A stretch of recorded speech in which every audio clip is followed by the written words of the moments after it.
Wait. A woman's trembling voice cut through the silence of the grand ballroom.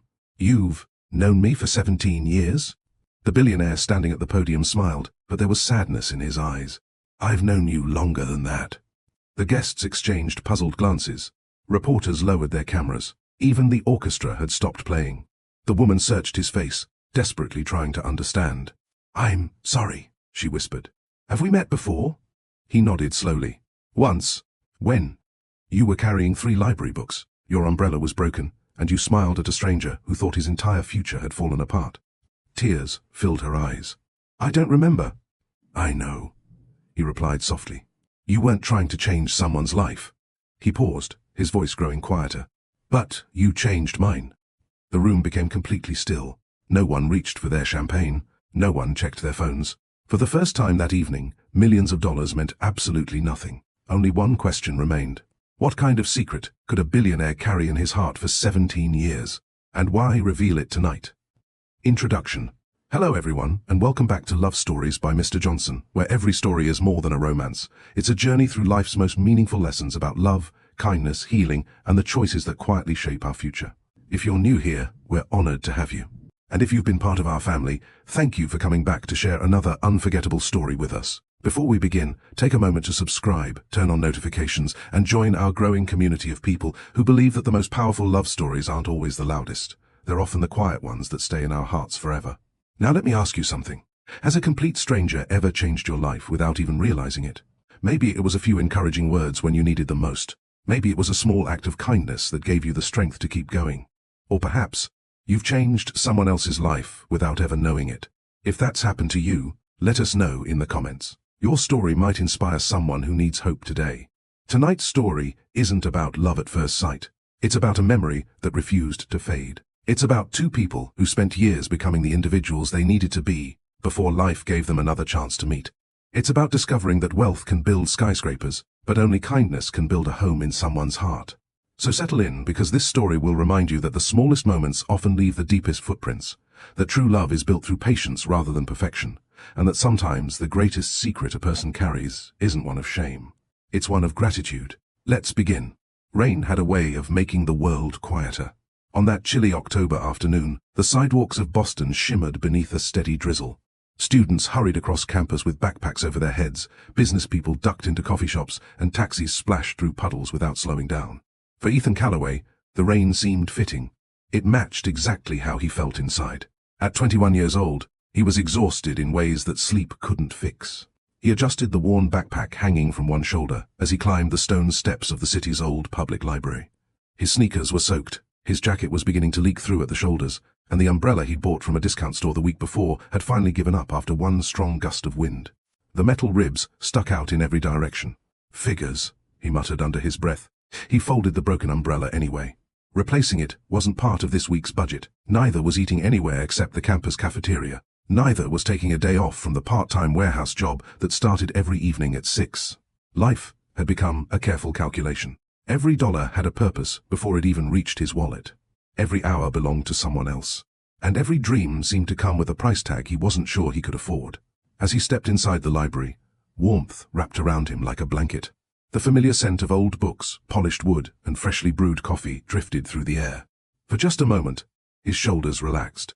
This place had become his refuge. Here, nobody cared what brand of shoes he wore. Nobody knew he sometimes skipped meals to pay tuition. Nobody judged the fact that he spent more time in the library than in his tiny apartment. Books didn't care where you came from. They simply welcomed anyone willing to open them. Ethan nodded politely to the elderly librarian behind the front desk. Afternoon, Mrs. Henderson. She smiled over the rim of her glasses. Back again already? I've got an economics paper due Monday. She laughed knowingly. I thought students invented weekends so they wouldn't have to think about economics. I wish that were true. Well, your usual table is free. Thank you. He made his way toward the back corner near the tall windows overlooking the park. It wasn't the best seat. In fact, on rainy days, a faint draft slipped through the old window frame. But it was quiet, peaceful, and after months of coming here almost every afternoon, it felt strangely familiar. He spread out his notebook, a borrowed textbook, and a stack of handwritten notes covered with equations and highlighted passages. His stomach growled. He ignored it. Lunch had been a granola bar. Dinner wouldn't come until after his warehouse shift ended close to midnight. He uncapped his pen and tried to concentrate. Economic mobility is influenced by... Ha! The words blurred together. Not because they were difficult, because his mind kept drifting. Rent was due in 9 days. His student loan application was still under review. His manager had hinted that overtime hours might be reduced next month. If that happened, he didn't finish the thought.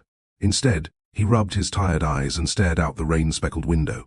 Across the street, a father was helping his little daughter jump over puddles. The girl laughed every time she landed with a splash. For a brief second, Ethan smiled. Children had a remarkable ability to find joy where adults saw inconvenience. He wondered when he'd lost that ability, or if he'd ever really had it. The sound of dripping water pulled him back. He looked down. Rainwater from his broken umbrella had pooled beneath the chair, slowly spreading across the polished wooden floor. Oh no! Duh! He quickly reached into his backpack. No tissues, no paper towels. He glanced around. Maybe no one had noticed. A white napkin appeared in front of him. You missed a spot. The voice was warm, gentle, more amused than critical. Ethan looked up. Standing beside him was a young woman about his age. Dark curls framed her face despite the humidity. She wore a faded blue sweater, dark jeans, and sneakers that looked almost as soaked as his own. 3 library books rested against her chest. She smiled. Not the polite smile people gave strangers out of obligation, but one that reached her eyes. Ethan looked at the puddle again. I'm sorry. It happens. She crouched down before he could stop her and laid the napkin over the water. He blinked. You don't have to do that. I know. She looked up with a grin. But you're trying to clean it with pure optimism. He laughed. It surprised him. He hadn't expected to laugh today.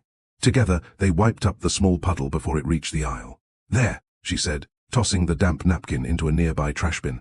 Crisis avoided. I owe you one. She waved away the idea. You don't owe me anything.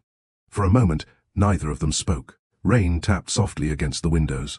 Somewhere deeper in the library, pages turned. The silence wasn't awkward. It simply existed. She glanced at the thick textbook on his table. Economic theory? He groaned dramatically. Unfortunately. She scrunched her nose. That sounds painfully boring. It usually is. So why study it? The question seemed simple, yet it caught him off guard. Most people asked what he wanted to do after college. Nobody had ever asked why. He looked down at the worn cover of his textbook before answering. Because I grew up watching money make every decision for my family. She listened without interrupting. If the rent went up. He shrugged. We moved. If groceries got expensive.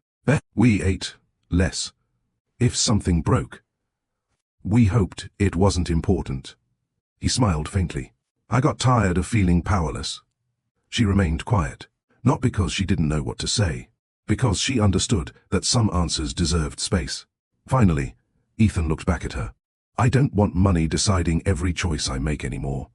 Her expression softened. I hope one day it doesn't. He frowned slightly. That's it? What do you mean? I don't know. He chuckled. I guess I expected some motivational speech. She laughed. I've learned people usually remember simple honesty longer than perfect speeches. Then she added the sentence that Ethan would carry with him for the next 17 years. I believe you're going to make it. There was no hesitation, no doubt, no reason she should have believed that about a stranger. Yet somehow, she did. For reasons Ethan couldn't explain, those 6 words settled somewhere deep inside him. Not because they promised success.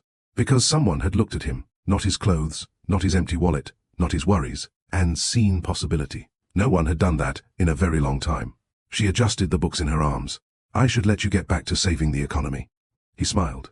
And I should probably start by passing my exam. One step at a time. She started to walk away before turning back. Oh. He looked up. I'm Lena. Ethan. It's nice meeting you, Ethan. You too. She smiled one last time before disappearing between the towering bookshelves. He watched until she was out of sight. Then he looked down at his notes again. The equations hadn't changed. His financial problems certainly hadn't. The rain was still falling outside. Yet something inside him felt lighter. Not because his circumstances were different. Because, for the first time in weeks, someone had reminded him that difficult seasons didn't have to define his future. He picked up his pen, straightened his notebook, and got back to work with a determination that hadn't been there an hour earlier. Sometimes, life doesn't change because our problems disappear. Sometimes it changes because one unexpected act of kindness gives us the courage to face them differently. Ethan didn't know it then. Neither did Lena. But the quiet conversation they had shared on that rainy afternoon was about to become the one memory he could never leave behind. By the time Ethan packed his books that evening, the rain had stopped. The clouds had drifted east, leaving behind streets that glistened beneath the golden glow of the setting sun. Water clung to tree branches like tiny crystals, and the cool air carried the clean scent that always followed a storm. He slipped his notebook into his backpack and paused. His eyes wandered toward the aisle where Lena had disappeared earlier. She was gone. For reasons he couldn't explain, he felt a small wave of disappointment. Not because he'd fallen in love with a stranger in a single afternoon. Life didn't work that way. No, what lingered wasn't romance. It was gratitude. She had treated him with a kindness that expected nothing in return. In a season when he constantly felt invisible, that simple exchange reminded him he was still seen. As he stepped outside, he noticed something tucked between the pages of his economics textbook. A bookmark. It wasn't expensive. Just a simple laminated card printed by the library. On the front was a quote, "Be the reason someone believes tomorrow can be better than today." Ethan smiled to himself. Maybe one of the librarians had slipped it into the book. Maybe it had been there all along. Either way, he decided to keep it. He slid it carefully into his wallet. He had no idea that years later, it would still be there. Life, however, had little interest in slowing down. The following weeks became a blur of lectures, assignments, late-night warehouse shifts, and endless cups of cheap coffee. Every morning began before sunrise. Every night ended long after most students had gone to sleep. His classmates often talked about parties, football games, weekend trips, and dating. Ethan usually smiled politely before returning to work. His priorities were different. Graduate, find a stable job, help his mother, pay off debt. Everything else could wait, or so he believed. One chilly Saturday afternoon, while leaving the library after another study session, he spotted a familiar blue sweater near the front entrance. Lena. She was kneeling beside an elderly man whose grocery bag had split open across the sidewalk. Apples rolled toward the curb. A loaf of bread landed in a puddle. Without hesitation, Lena gathered every item, replacing what had been ruined with food she'd just purchased from the small market across the street. The older man shook his head. "You didn't have to do that." She smiled. Those 3 words sounded exactly as they had the first day they'd met. Simple, gentle, almost playful. Ethan watched from a distance. She wasn't helping because anyone was watching. She wasn't filming herself. She wasn't posting about kindness online. She simply saw someone who needed help. Then she helped. That was all. Something about that stayed with him. He had grown up hearing people say that character was revealed when no one was looking. Standing beneath the shade of an old maple tree, Ethan realized he was witnessing exactly that. Lena had no audience. No applause. No expectation of recognition. She simply lived the values she believed in. For the first time, Ethan wondered what kind of home had shaped someone like her. Over the next several months, their paths crossed every now and then. Always unexpectedly. Always briefly. Sometimes, she was reading to children during a weekend literacy program hosted by the library. Other times, he spotted her carrying donated blankets into a neighborhood shelter. Once, he saw her comforting a crying little boy who had become separated from his mother during a community festival. She knelt to his height instead of towering over him. She spoke softly. She waited patiently. Within minutes, the frightened child was smiling again. Ethan never interrupted. He never forced a conversation. If anything, he worried that repeatedly approaching her might seem strange. Instead, he observed quietly whenever life happened to place them in the same space. Not because he was infatuated, because she reminded him that success wasn't measured only by achievements. Sometimes, success looked like making another person's burden a little lighter. Winter settled over Boston. Snow-dusted rooftops. Holiday lights illuminated storefront windows. Final exams approached with relentless speed. One evening, Ethan sat alone in the campus cafeteria reviewing flashcards while students celebrated the end of another semester. His phone vibrated. It was his mother. He smiled immediately. "Hi, Mom. Have you eaten?" He laughed. "You always ask that first. Because I know you." "I had lunch, Ethan. And I'm having dinner after work." She sighed knowingly. "You can't keep taking care of everyone else and forgetting yourself." "I'm fine." "No." Her voice softened. "You're surviving." He didn't answer. Sometimes mothers understood the truth before their children admitted it. After a long silence, she asked, "Are you happy?" The question lingered. Happy? He wasn't sure. He was determined, focused, hopeful. But happiness felt like something he'd postponed until after graduation. "I think I will be someday." His mother replied gently, "Don't wait too long." A week later, Ethan returned to the library to return several books before leaving campus for the holidays. Mrs. Henderson smiled as she scanned the barcodes. "Someone left this for you." She handed him a folded note. There was no envelope, just his first name written neatly across the front. Curious, he unfolded it. Inside was a short handwritten message. "Good luck on your exams, Ethan. You strike me as someone who works harder than most people realize. Don't forget to take care of yourself, too. Lena." He stared at the paper. There was no phone number, no dramatic confession, no expectation that he would reply, just encouragement. Again, Mrs. Henderson smiled knowingly. "She's a thoughtful young woman." "You know her?" "Oh, yes. She volunteers here every Wednesday after classes." Ethan folded the note carefully. "She seems like the kind of person who helps everyone." Mrs. Henderson nodded. "She does." Then the elderly librarian added something Ethan would never forget. "But don't mistake kindness for weakness." He looked up. "People assume gentle hearts are fragile." She smiled. "In my experience, they're usually the strongest people in the room." Spring arrived. Graduation drew closer. Job interviews began replacing classroom lectures. One afternoon, Ethan received an offer from a growing investment firm in New York. The salary was more money than anyone in his family had ever earned. It felt unreal. He wanted to celebrate. The first person he thought about calling was his mother. The second surprised him. Lena. Not because they were close friends. They weren't. But because she had believed in his future before there had been any evidence to support it. He wanted to tell her she'd been right. Instead, life intervened. Graduation week became a whirlwind of ceremonies, packing boxes, farewell dinners, and last-minute paperwork. Everywhere students hugged classmates and promised to stay in touch. Ethan searched the campus more than once, hoping to run into Lena. He never did. On his final afternoon, he visited the library one last time. The same corner table sat beside the window. The same wooden chair. The same quiet atmosphere. He ran his fingers across the tabletop and smiled. "So, this is goodbye." Mrs. Henderson walked over, carrying a stack of returned books. "Heading to New York?" He nodded. "I start work in 2 weeks." "I'm proud of you." "Thank you." He hesitated. "Have you seen Lena lately?" Mrs. Henderson smiled. "She graduated early." "Oh. She's beginning graduate school." He nodded slowly. "I'm glad." Mrs. Henderson looked at him with gentle understanding. "Sometimes, people come into our lives for only a season." Ethan looked toward the rain-streaked window where they had first spoken months earlier. "I know." She placed a comforting hand on his shoulder. "But that doesn't make their impact any smaller." An hour later, Ethan boarded a bus bound for New York. As the city faded behind him, he reached into his wallet. The library bookmark was still there. Beside it now rested Lena's handwritten note.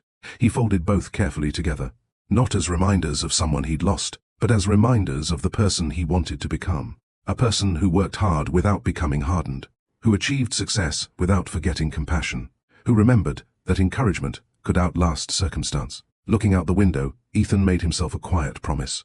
If life ever placed him in a position to help someone the way Lena had unknowingly helped him, he wouldn't hesitate. Because kindness, he had learned, was never measured by the size of the gesture. It was measured by the depth of the hope it left behind. Neither Ethan nor Lena could have imagined that the next time they saw each other, 17 years would have passed. One would have become one of America's youngest billionaires. The other would dedicate her life to healing broken hearts. And the quiet memory born on a rainy afternoon would still be waiting patiently for the moment its true meaning could finally be revealed. Before we continue Ethan and Lena's journey, I'd love to hear from you. Have you ever experienced a small act of kindness that stayed with you for years? Or has someone ever encouraged you at exactly the moment you needed it most? Share your story in the comments below. You never know who might read it and find the hope they've been searching for. If this chapter touched your heart, please take a moment to like this video and subscribe to Love Stories by Mr. Johnson. Every subscription helps us bring you more heartfelt stories filled with love, hope, and life lessons that remind us what truly matters. Now, let's discover what happened after 17 years changed everything. 17 years later, the city looked different from the top floor. From the 62nd story of Callaway Tower, Manhattan stretched endlessly in every direction. Morning sunlight reflected off glass skyscrapers, yellow taxis flowed through the streets like tiny streams of gold, and ferries glided across the Hudson River as if they had nowhere urgent to be. Most people would have called it the perfect view. Ethan Callaway barely noticed it anymore. His attention remained fixed on the stack of reports spread across the conference table. Quarterly revenue exceeded projections by 9%, his chief financial officer said confidently. The renewable energy division has outperformed every forecast. Another executive smiled. Investors are thrilled. Excellent, Ethan replied calmly. His voice was steady, professional, measured. He closed the report. What challenges are we expecting next quarter? The room fell into another discussion filled with numbers, market trends, expansion plans, and investment strategies. For nearly 2 hours, Ethan listened more than he spoke. When he did speak, every sentence carried weight. His employees admired him for his discipline. His competitors respected him for his intelligence. Financial magazines praised him as one of America's most visionary entrepreneurs. At 38, he had built an empire that many people spent a lifetime chasing. Luxury hotels, technology companies, commercial real estate, renewable energy projects, scholarship foundations. His name appeared regularly on lists celebrating innovation and wealth. To the outside world, Ethan Callaway had everything. Yet no one inside that boardroom noticed the quiet sigh he released as the meeting finally ended. Thank you, everyone. The executives gathered their laptops and congratulated one another on another successful quarter. One by one, they left. Soon the enormous conference room became silent. Ethan remained seated. For just a moment, he looked out the window. People often imagined that success sounded like applause. In reality, it usually sounded like silence.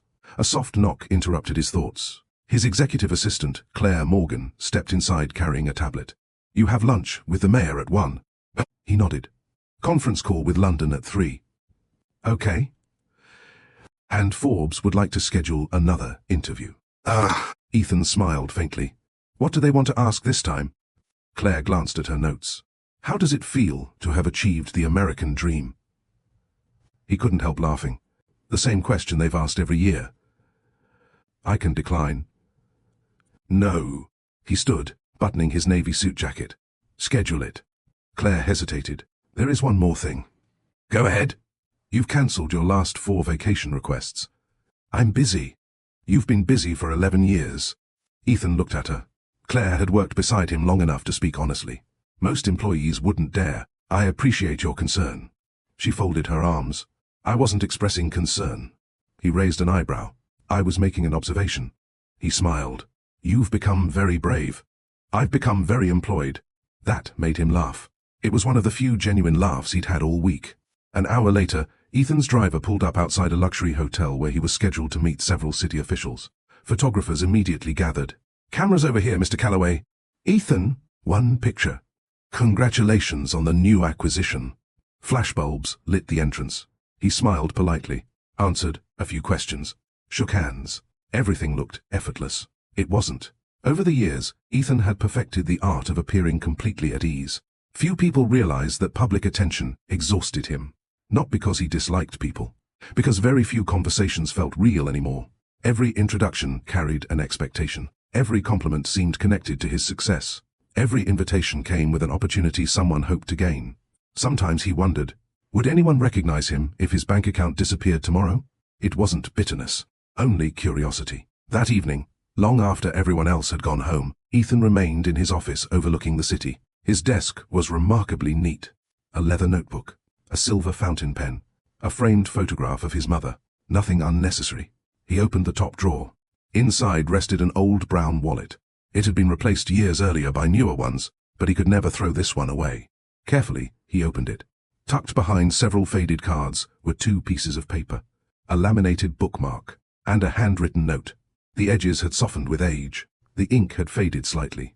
Still, the words remained perfectly readable. Good luck on your exams, Ethan. You strike me as someone who works harder than most people realize. Don't forget to take care of yourself too. Lena. He read it exactly as he had, hundreds of times before. Then he smiled. Not the practiced smile photographers captured. A quieter one. One that belonged only to him. His phone buzzed. Claire, your 7 o'clock has arrived. He slipped the note back into the wallet, straightened his tie, and became the billionaire again. The dinner took place in a private dining room overlooking Central Park. Among the guests were business leaders, philanthropists, and government officials. The conversation flowed easily. Markets, innovation, economic growth. One guest leaned toward Ethan. So, when are you finally getting married? Several people laughed. Ethan smiled politely. I seem to stay busy. The man grinned. That's billionaire code for, I'm avoiding the question. Another guest joined in. There must be someone. Ethan simply shook his head. I haven't met the right person. The conversation moved on. No one realized how truthful that answer really was. He hadn't been waiting for perfection.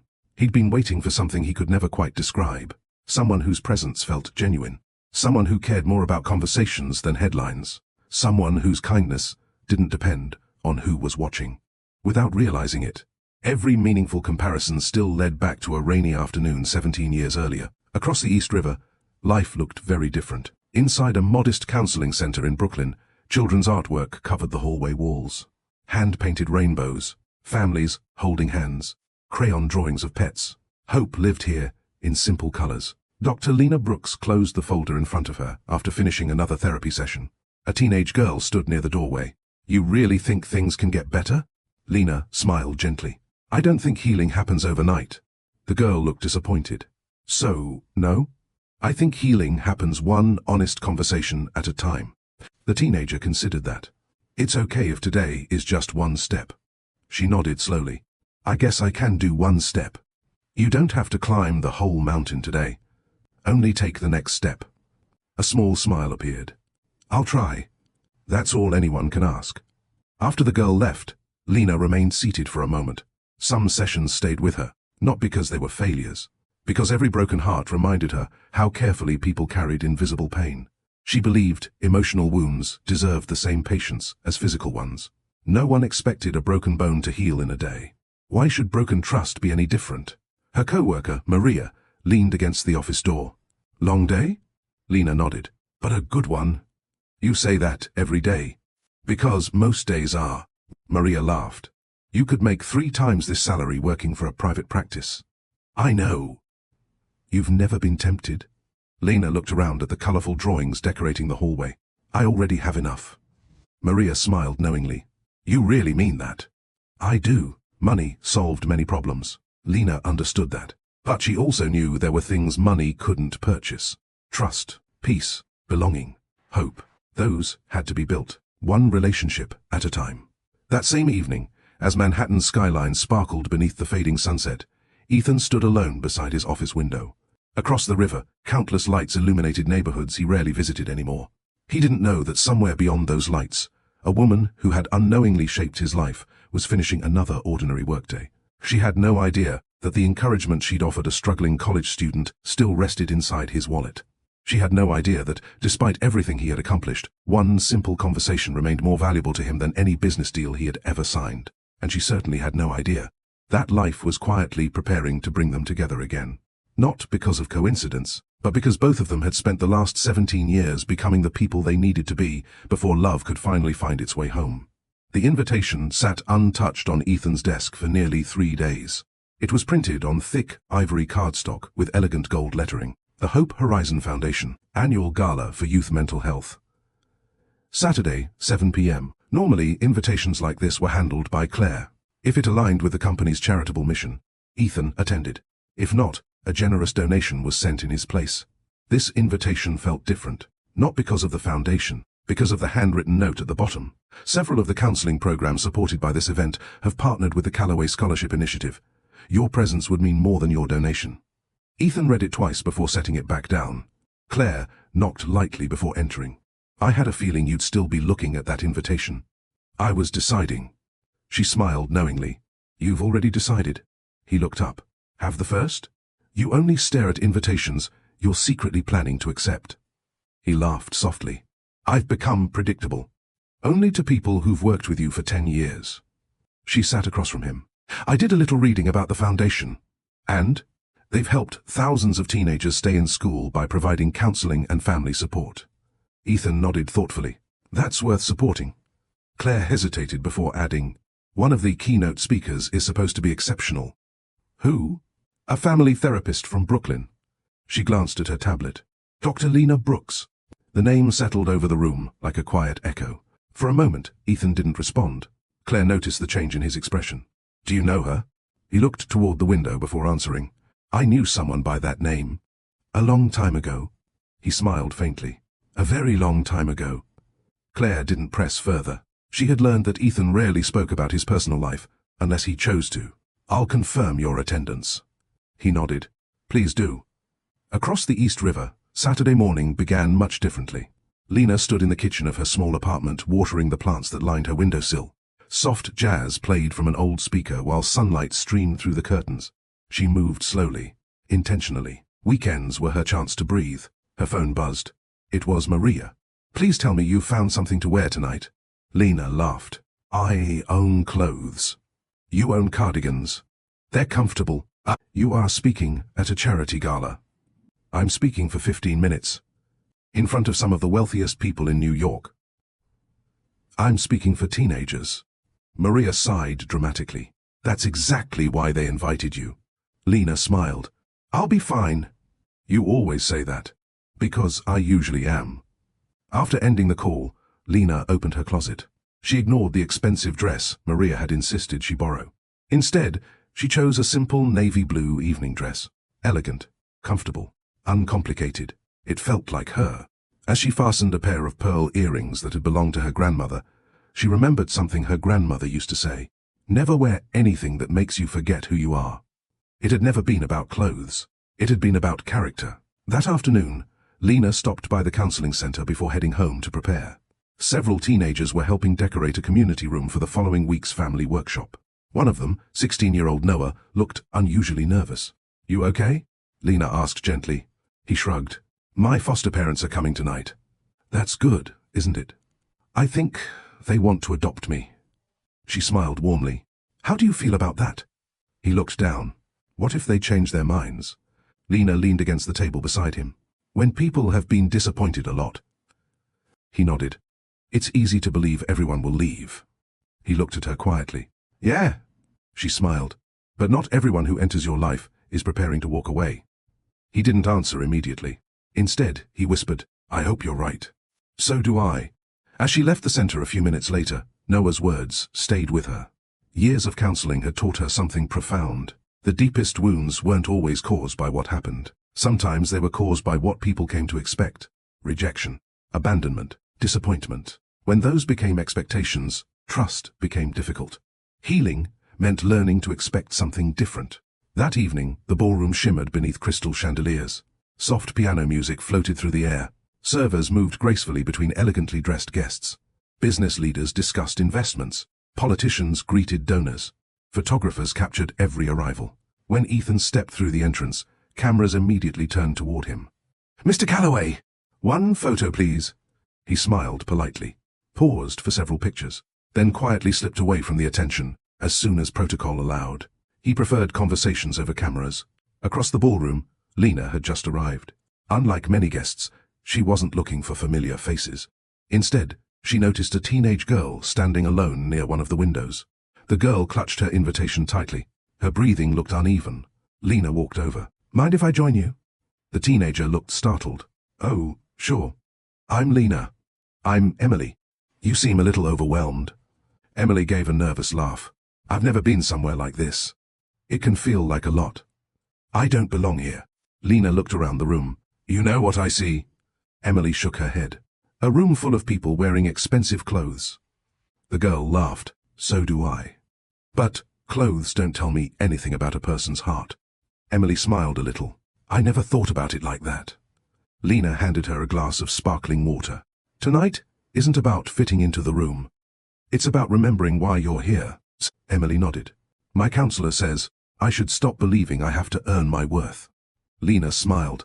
That's a wise counselor. Emily looked at her carefully. Do you believe that? I try to. Standing nearly 30 feet away, Ethan had witnessed the entire interaction. He hadn't intended to watch.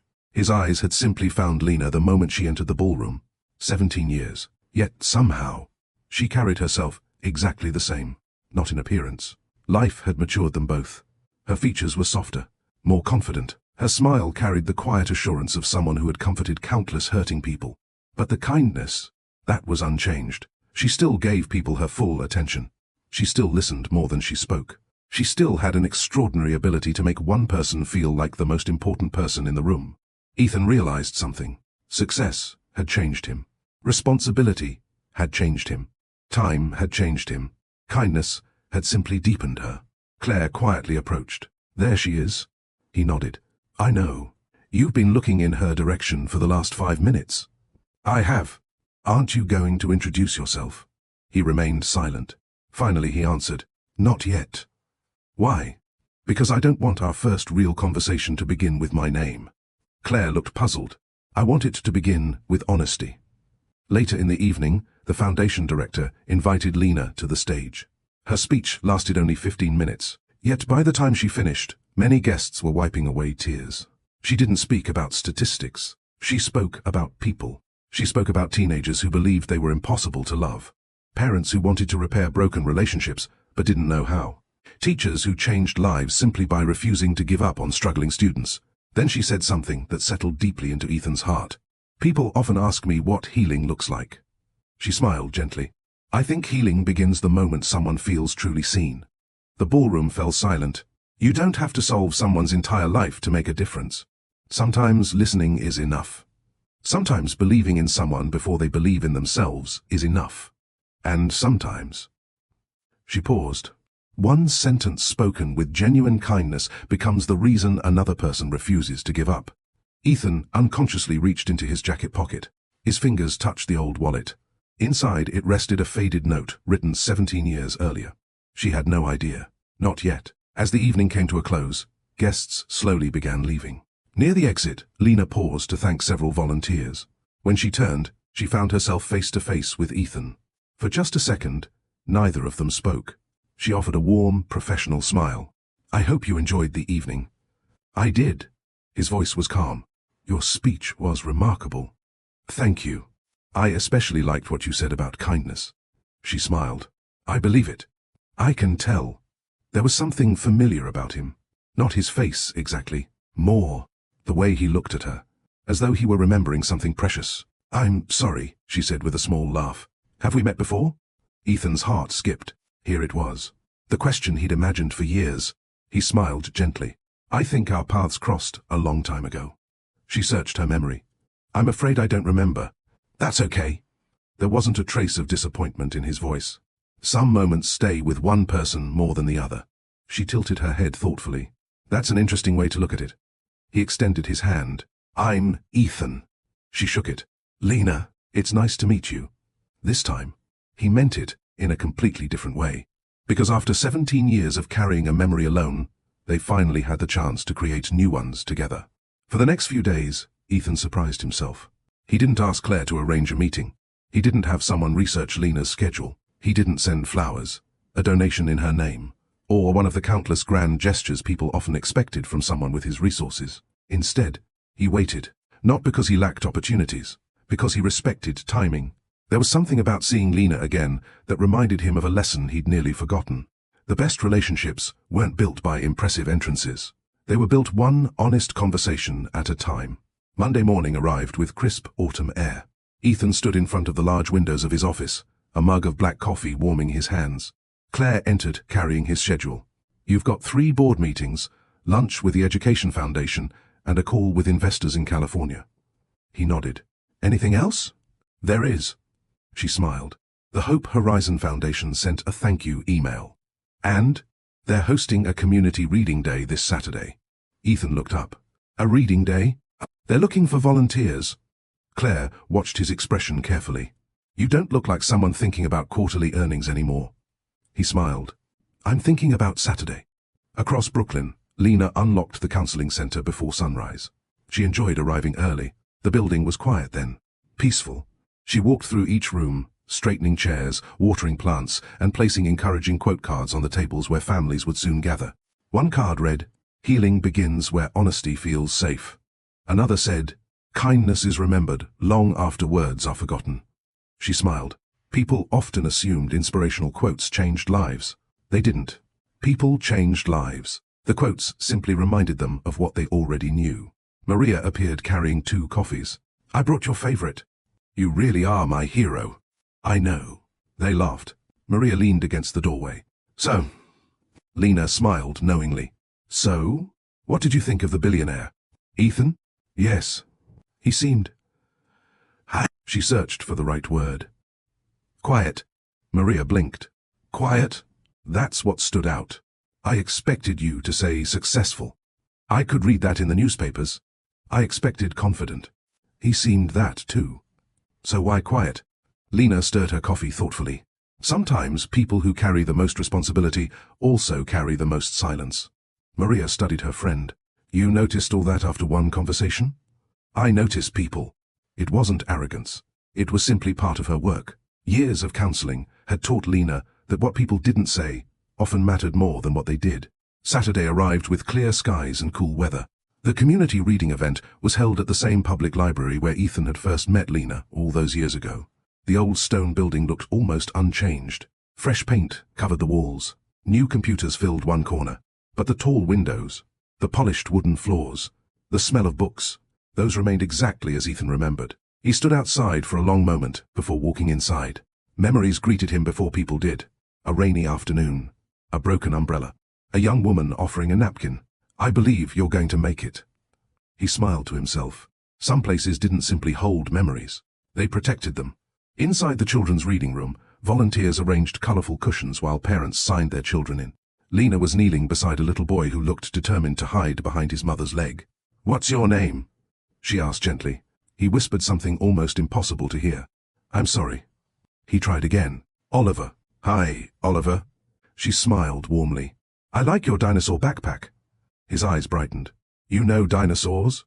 I know enough to know that backpack belongs to someone very brave. He looked at the backpack. It does? Absolutely. He slowly stepped away from his mother. Watching from across the room, Ethan couldn't help smiling. She hadn't changed. She still met people exactly where they were. Whether they were children, teenagers, or nervous college students carrying broken umbrellas. Looks like we're short one volunteer.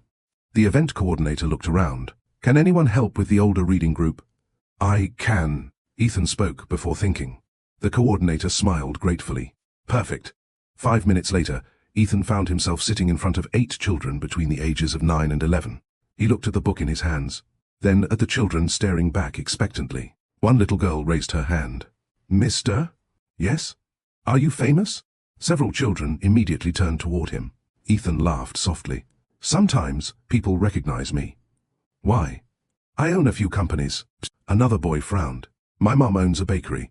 That's pretty impressive. The boy grinned proudly. It is.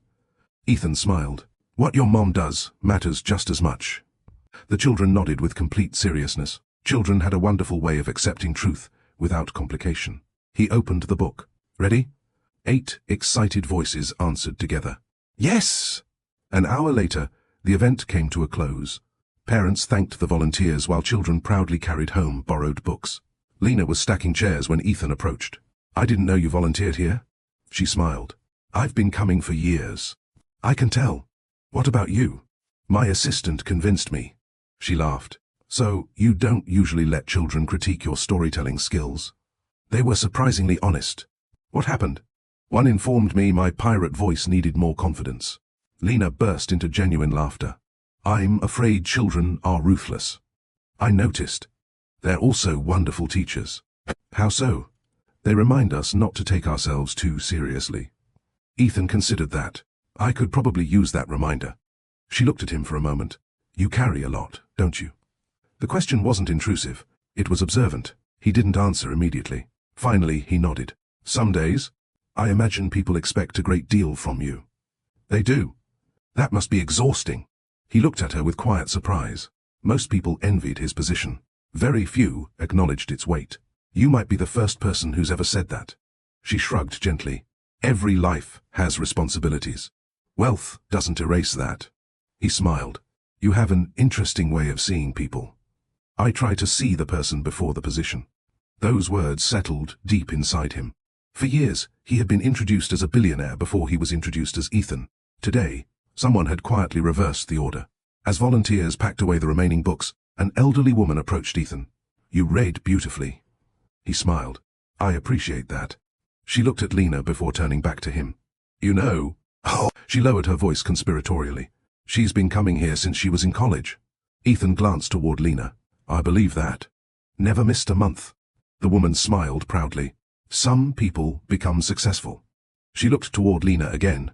Others become significant. Before Ethan could respond, the woman walked away to help another volunteer. He remained standing there. Successful. Significant. He repeated the words silently. For years he'd measured progress by growth charts, annual reports, and financial statements. But significance, that couldn't be calculated on a spreadsheet. It was measured in changed lives. Trust restored. Hope renewed. Perhaps that was why Lena seemed so deeply at peace. She wasn't chasing significance. She was living it. As the afternoon sun filtered through the library windows, Ethan and Lena walked toward the front entrance together. Neither hurried to leave. Neither searched for impressive conversation. Sometimes the most meaningful connections were built in ordinary moments. Outside, they paused on the stone steps. "It was nice seeing you again," Lena said. "It was." She smiled. "I'll probably be back here next month." He looked at the library doors.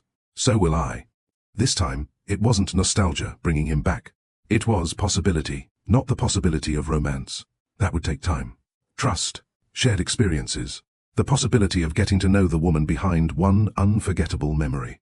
And perhaps, allowing her to know the man he had become.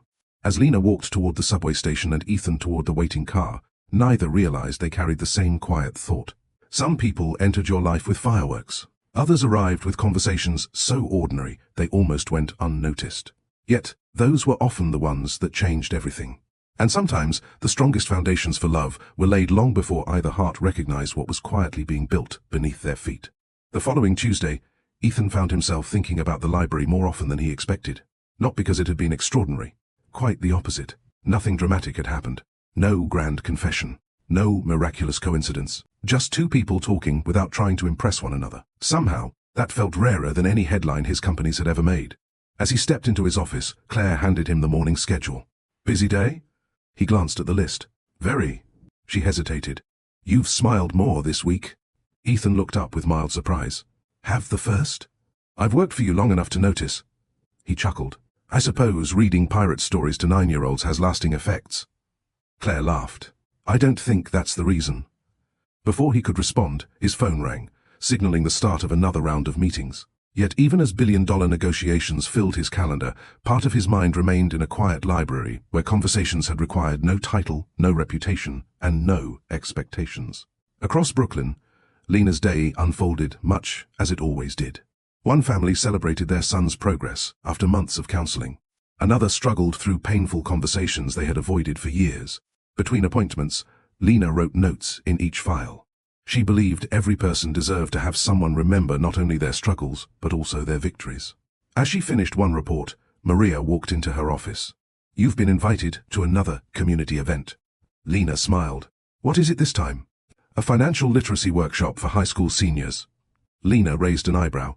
"And why would they want a therapist there?" Maria handed her the flyer. "They want someone to speak about the emotional side of success." Lena laughed softly. "That's an interesting topic. Are you going?" She nodded. If teenagers are making decisions about their future, they should know that success isn't just about income. Saturday arrived sooner than either of them expected. The workshop was held at a neighborhood community center, filled with students preparing for college. Business leaders discussed careers. Teachers answered questions about scholarships. Counselors spoke about resilience. Ethan had agreed to give a short presentation on entrepreneurship. Lena had been invited to discuss emotional well-being during major life transitions. Neither knew the other had accepted. When Ethan stepped backstage, he heard a familiar voice. "Achievement means very little if you lose yourself while chasing it." He stopped. Lena was finishing a conversation with several teachers. She turned and smiled.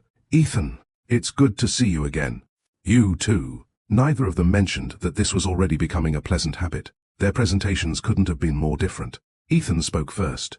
He shared practical lessons about discipline, perseverance, and learning from failure. "I've made mistakes worth millions of dollars," he admitted with a smile. The students laughed. "But every failure taught me something success never could." He encouraged them to stay curious, ask questions, and never let temporary setbacks define their future. When he finished, the room applauded warmly. Then Lena stepped onto the stage. She carried no slides, no prepared script, only a small notebook. She looked around the room before speaking. "Can I ask you all a question?" The students nodded. "How many of you believe that once you become successful, you'll finally stop worrying?" Almost every hand went up. She smiled gently. "I used to think that too." The room grew quiet. But every stage of life brings new responsibilities. She paused. So instead of asking, how can I avoid challenges? She looked around the room. Ask, who do I want to become while facing them? Several students began taking notes. Success may change your address. She smiled. But character determines whether people feel safe when they arrive at your door. Ethan listened from the side of the room. Once again, she wasn't trying to impress anyone. She was trying to help them.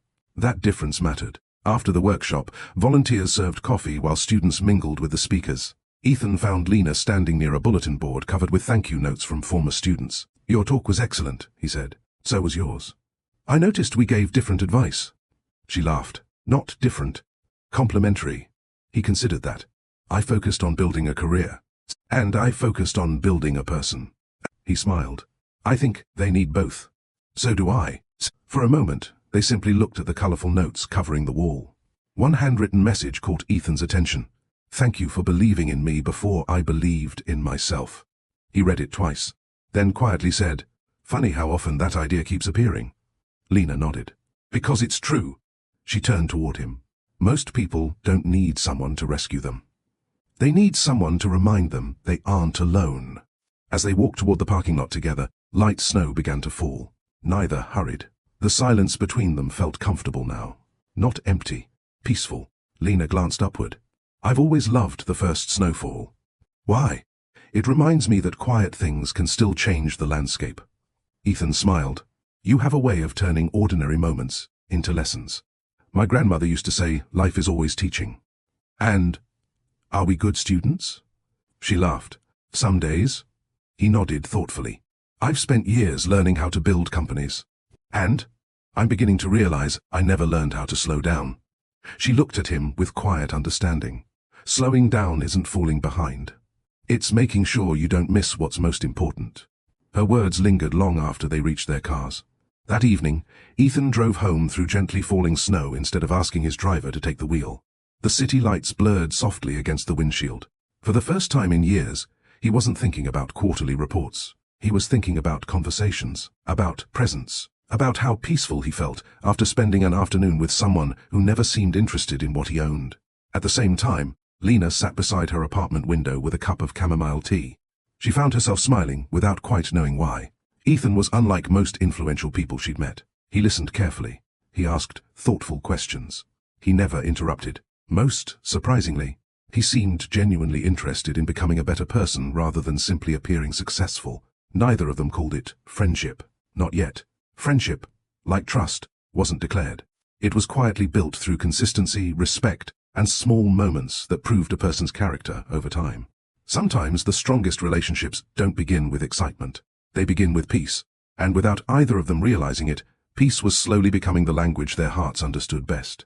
By the time spring arrived, Ethan and Lena had settled into an unexpected rhythm. Neither of them had planned it. Neither had spoken about it. Yet somehow, every few weeks, life seemed to place them in the same room. Sometimes it was a literacy program at the library. Sometimes it was a youth workshop.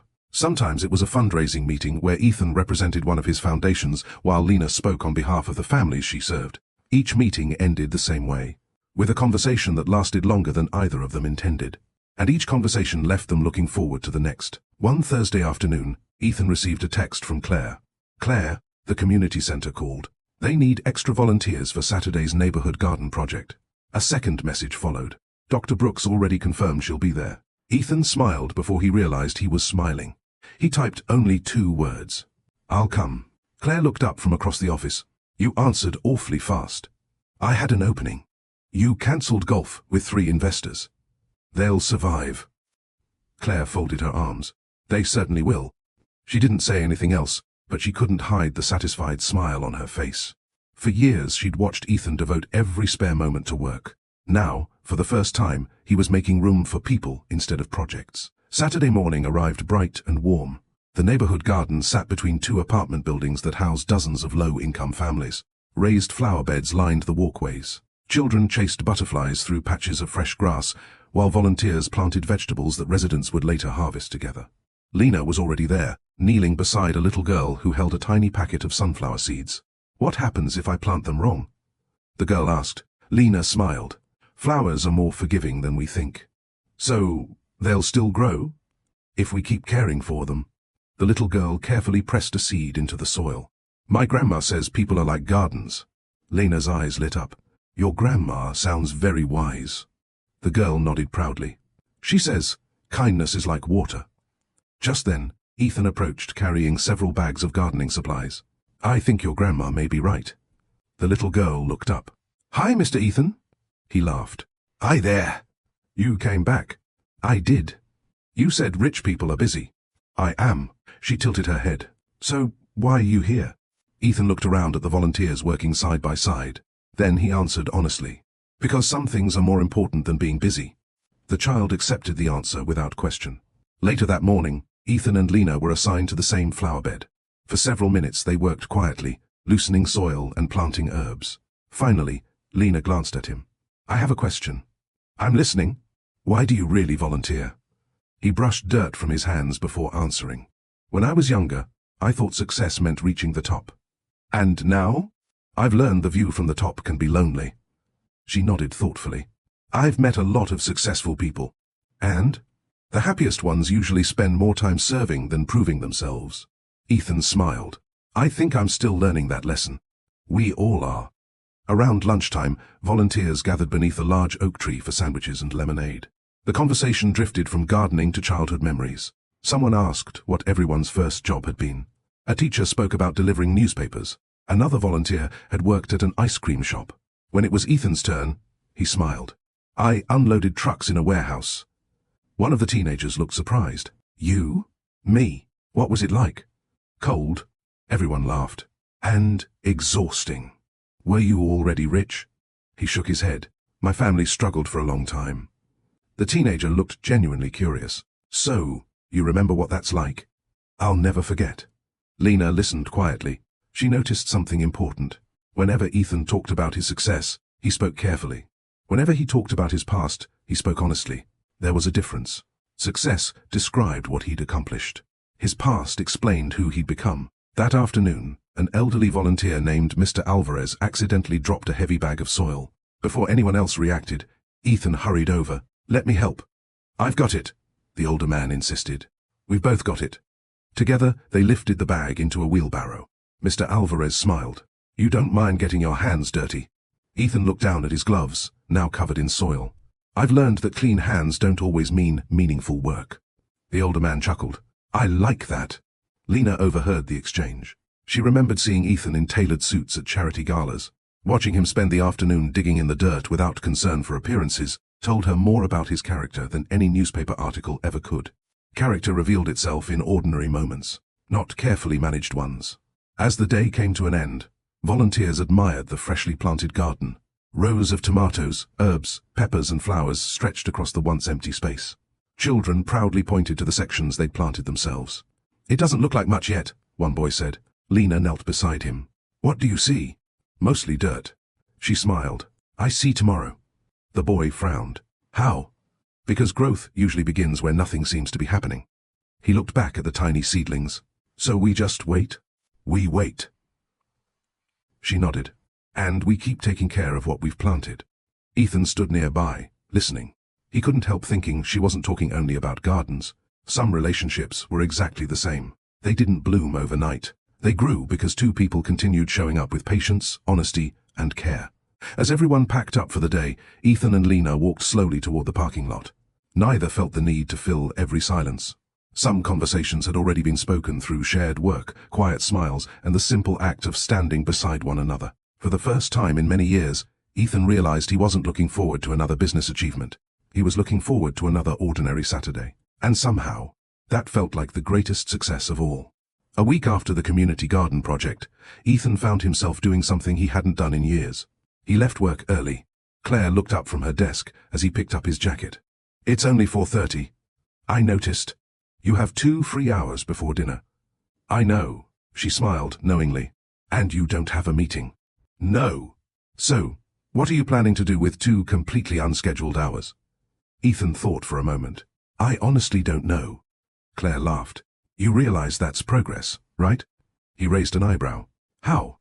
Because 6 months ago, free time made you uncomfortable. He couldn't argue with that. For years, every empty space on his calendar had felt like wasted potential. Now, it felt like breathing room.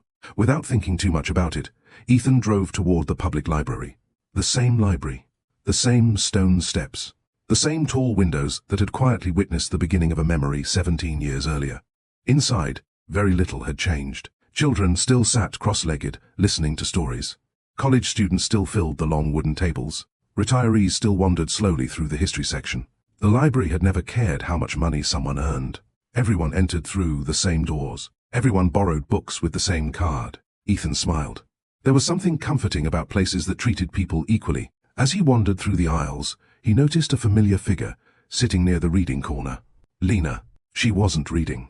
She was helping a middle school student with a homework assignment. "Let's try this another way," she said gently.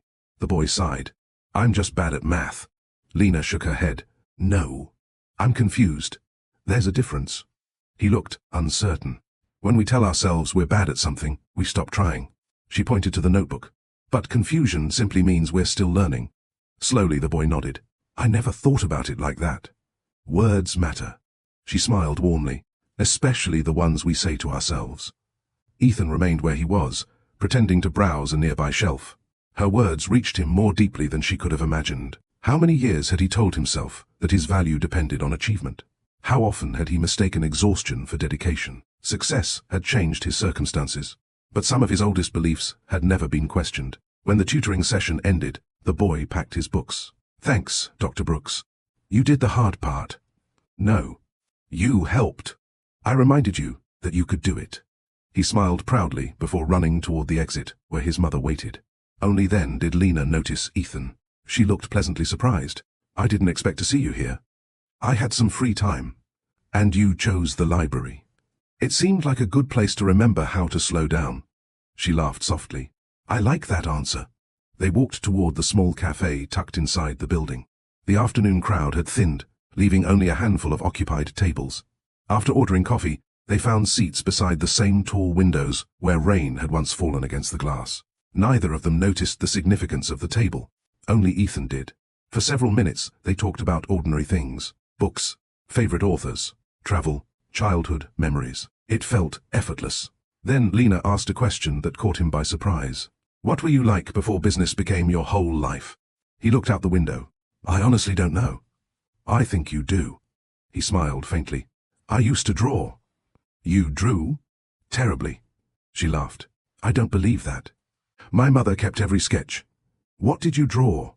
"Buildings." "Even then?" "I liked imagining what empty spaces could become." She stirred her tea thoughtfully. "That's beautiful. I never thought of it that way. I think you've been building hope longer than you've been building companies."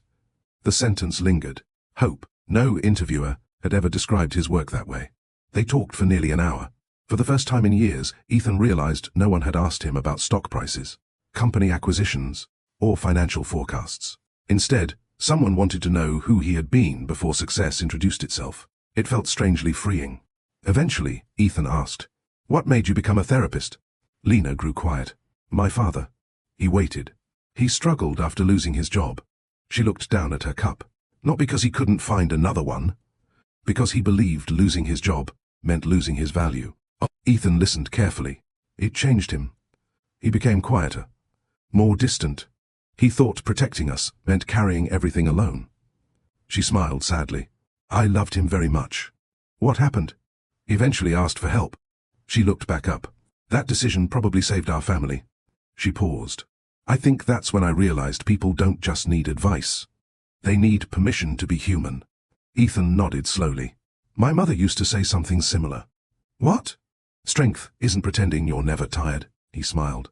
"It's admitting when you need someone beside you." Lena smiled. "I think our parents would have gotten along." "I think so too." Outside, afternoon sunlight filtered through the trees. Children laughed somewhere beyond the library doors. The world seemed to slow around them. Lena looked at Ethan thoughtfully. "Can I ask something a little personal?" "You can. Do you ever get lonely?" The question wasn't asked with pity, only curiosity. He answered honestly, "Yes." She didn't seem surprised. "I think people assume money protects you from loneliness. It doesn't. What does it protect you from?" He considered the question carefully. "A lot of practical problems." "And what doesn't it protect you from?" He smiled sadly. "Grief. Fear. Regret. Wondering if people love you for who you are." Lena nodded. I've seen families with very little money who felt incredibly rich, and families with everything who felt emotionally bankrupt. They sat quietly for a moment. Neither tried to solve the other's thoughts. Some conversations didn't require solutions, only understanding. As they prepared to leave, Ethan noticed a small display near the entrance. Visitors were invited to write one sentence answering the question, "What makes a meaningful life?" Children and adults had filled the board with colorful cards. Helping my neighbors. Watching my grandchildren grow. Having someone to come home to. Forgiving myself. Lena picked up a blank card. She wrote slowly before pinning it to the board. Ethan glanced at it. Leaving people better than you found them. He smiled. That's very you. She handed him another card. Your turn. He stood quietly for nearly a minute before writing. When he finished, he pinned his card beside hers. It read, "Never becoming so successful that I forget how to be kind." Lena read the sentence twice. Then she looked at him with quiet admiration. "I hope you never do." He met her eyes. "I'm starting to believe I won't."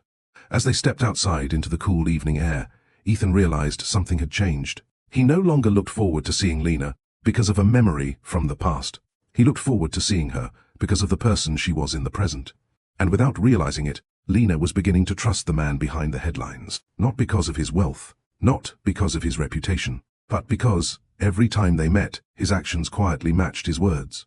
Sometimes, love doesn't announce its arrival. Sometimes, it enters so gently that it first introduces itself as friendship. And only later do two hearts realize they have slowly become one another's safest place. For nearly 2 months, Ethan and Lena continued seeing each other in the most ordinary ways. Neither of them planned it. If Ethan attended a youth literacy fundraiser, Lena was often one of the guest speakers. If Lena volunteered at the community garden, Ethan somehow found time to help. Sometimes, they shared coffee afterward. Sometimes they walked through the park discussing books instead of business. And sometimes, they simply sat together in comfortable silence. It was a friendship that asked for nothing. Perhaps that was why it became so valuable. One Friday afternoon, Ethan invited Lena to visit the headquarters of the Callaway Foundation. "I'd like your opinion," he said over the phone. "My opinion about what?" "Our youth scholarship program." She smiled. "You have an entire board of experts." "I do. So why ask me?" "Because they understand numbers." He paused. "You understand people." There was a brief silence. "All right," she replied. "I'll come." The foundation occupied the first 5 floors of Callaway Tower. Unlike the corporate offices above, these floors felt remarkably different. The walls displayed photographs of students, teachers, community volunteers, and scholarship recipients instead of financial awards. Children's artwork decorated several hallways. Bookshelves replaced expensive sculptures. When Lena stepped through the entrance, she looked around with genuine surprise. "This isn't what I expected." Ethan smiled. "What were you expecting?" "Something grander." "You sound disappointed." She laughed. "Not at all." She pointed toward a colorful mural painted by local students. "This feels alive." "I'm glad. I wanted people walking in here to remember who we're serving."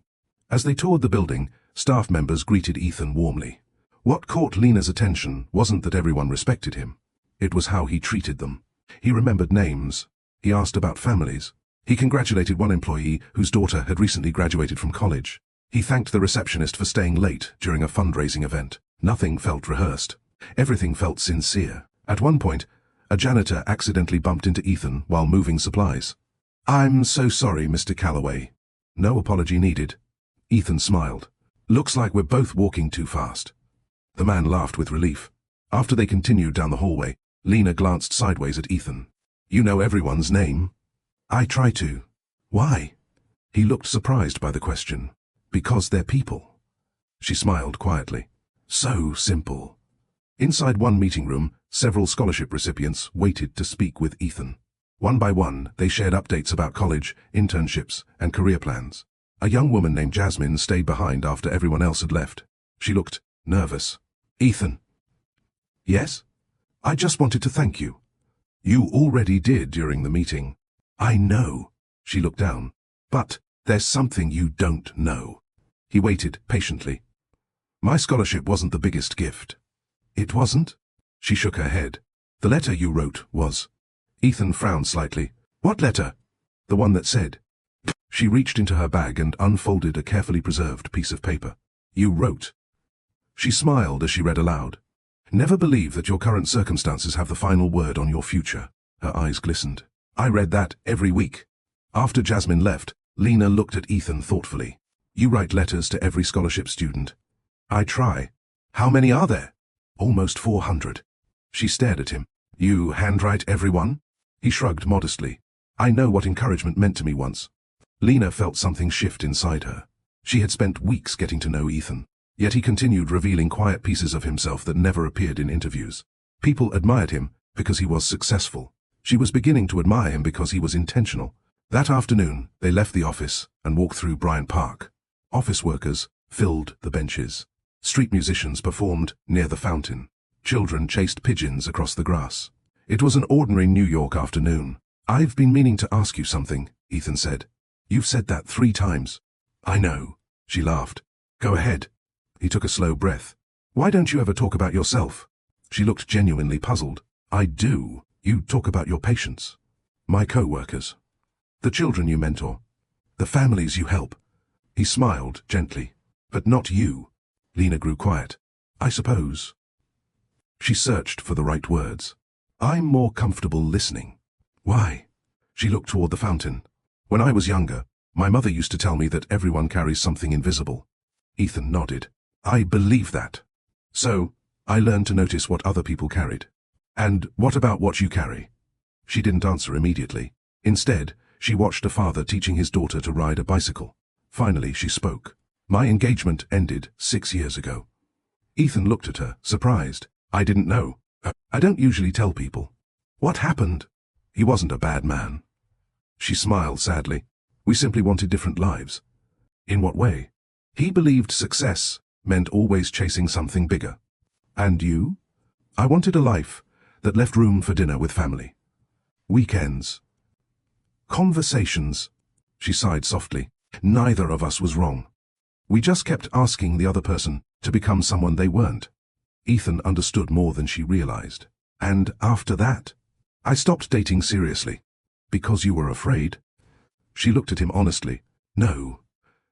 I was tired of convincing people that slowing down isn't the same as giving up. They continued walking without speaking. Sometimes silence allowed difficult truths to settle. Finally, Ethan said quietly, I think I've been guilty of the opposite. She looked at him. I've spent so many years speeding up. He smiled faintly. That I forgot how to simply live.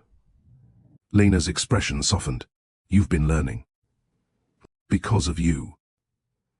The words escaped before he could stop them. She looked at him curiously. What do you mean?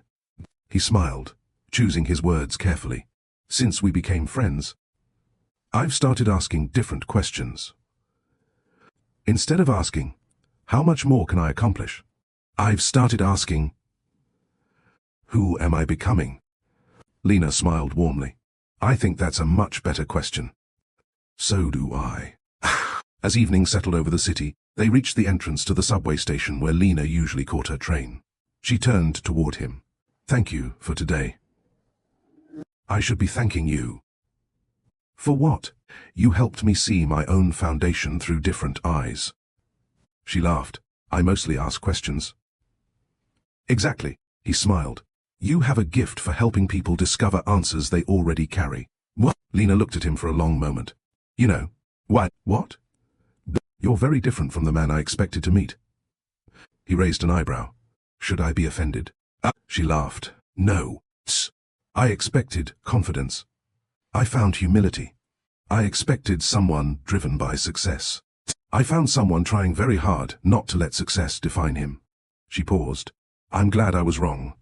Ethan watched her descend the subway steps before turning toward his waiting car.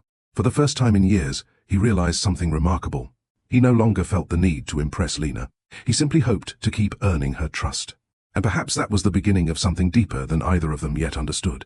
Sometimes the strongest walls aren't built to keep other people out. They're built to keep our own fears hidden. Neither Ethan nor Lena knew it yet. But those carefully constructed walls were beginning to crack. Not because someone forced them down, but because kindness had quietly made them unnecessary.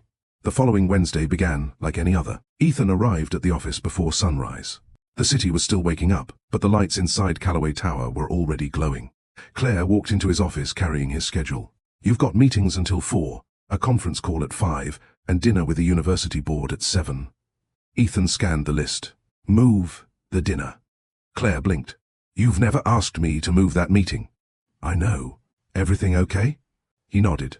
I promised I'd attend the family workshop at the counseling center tonight. Claire smiled. The one Lena invited you to? Yes. Without another word, she updated the calendar. As she reached the door, she looked back. You know. What? I've watched you build companies for 10 years. And? I think you're finally building a life. Ethan didn't answer immediately. After she left, he looked out at the skyline. For the first time in a long time, success no longer felt like the destination. It felt like a tool. One that could finally be used for something beyond expansion. That evening, the counseling center buzzed with quiet conversation. Parents sat in small circles, discussing communication with their teenagers. Volunteers prepared refreshments. Children laughed in a nearby activity room. Lena moved calmly from group to group, greeting each family by name. She noticed Ethan the moment he walked through the door. You actually came. He smiled. I said I would. You'd be surprised how many people make promises they don't keep. Then, I'm glad to surprise you. She handed him a name tag. I have a job for you. Oh? The teenagers are setting up chairs. They could use another pair of hands. I've been promoted from pirate storyteller to furniture mover. She laughed. I knew you'd adapt. As Ethan carried folding chairs into the meeting room, he struck up a conversation with one of the teenagers. The boy introduced himself as Marcus. You really own all those companies? I help lead them. Marcus looked impressed. I want to be rich someday. Ethan nodded thoughtfully. That's a reasonable goal. But let me ask you something. Marcus shrugged. Sure. What do you want money to help you do? The teenager frowned. I never thought about that. Most people don't. Marcus leaned against a chair. I guess I'd help my mom. She works 2 jobs. I'd buy her a house. Ethan smiled warmly. Now that's a dream worth working toward. Marcus looked at him curiously. You don't talk about money the way I expected. How did you expect? Like it was everything. Ethan shook his head. It's important. But it's a terrible purpose. It works much better as a tool. Marcus quietly repeated the sentence. A tool. Say, I'll remember that. Nearby, Lena overheard the conversation. She smiled to herself. That was Ethan. He never tried to impress people with what he had. He tried to encourage them with what they could become. After the workshop ended, volunteers stayed behind to clean up. The room gradually emptied until only Ethan, Lena, and a few staff members remained. They folded tables together in comfortable silence. Finally, Lena spoke. Can I ask you something? You usually do. She smiled. When was the last time you took a day off? He laughed. A real day off? A real one. He thought for a moment. I honestly can't remember. Her smile faded. That's not something to be proud of. I know. So why do it? He leaned against one of the tables. When I first started my company. He looked down at his hands. I was afraid everything could disappear. So, I kept working. Then, the company succeeded. But I kept working. Then, another company succeeded. And I kept working. He sighed. Eventually, I forgot how to stop. Lena nodded slowly.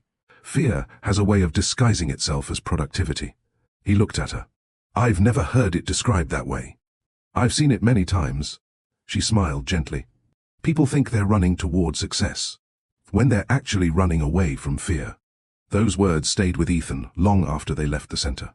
Driving home through the city, he turned off the radio. He wanted silence. Not empty silence. Thinking silence. Had fear really been driving him all these years? Fear of losing everything. Fear of disappointing people. Fear of returning to the uncertainty of his childhood.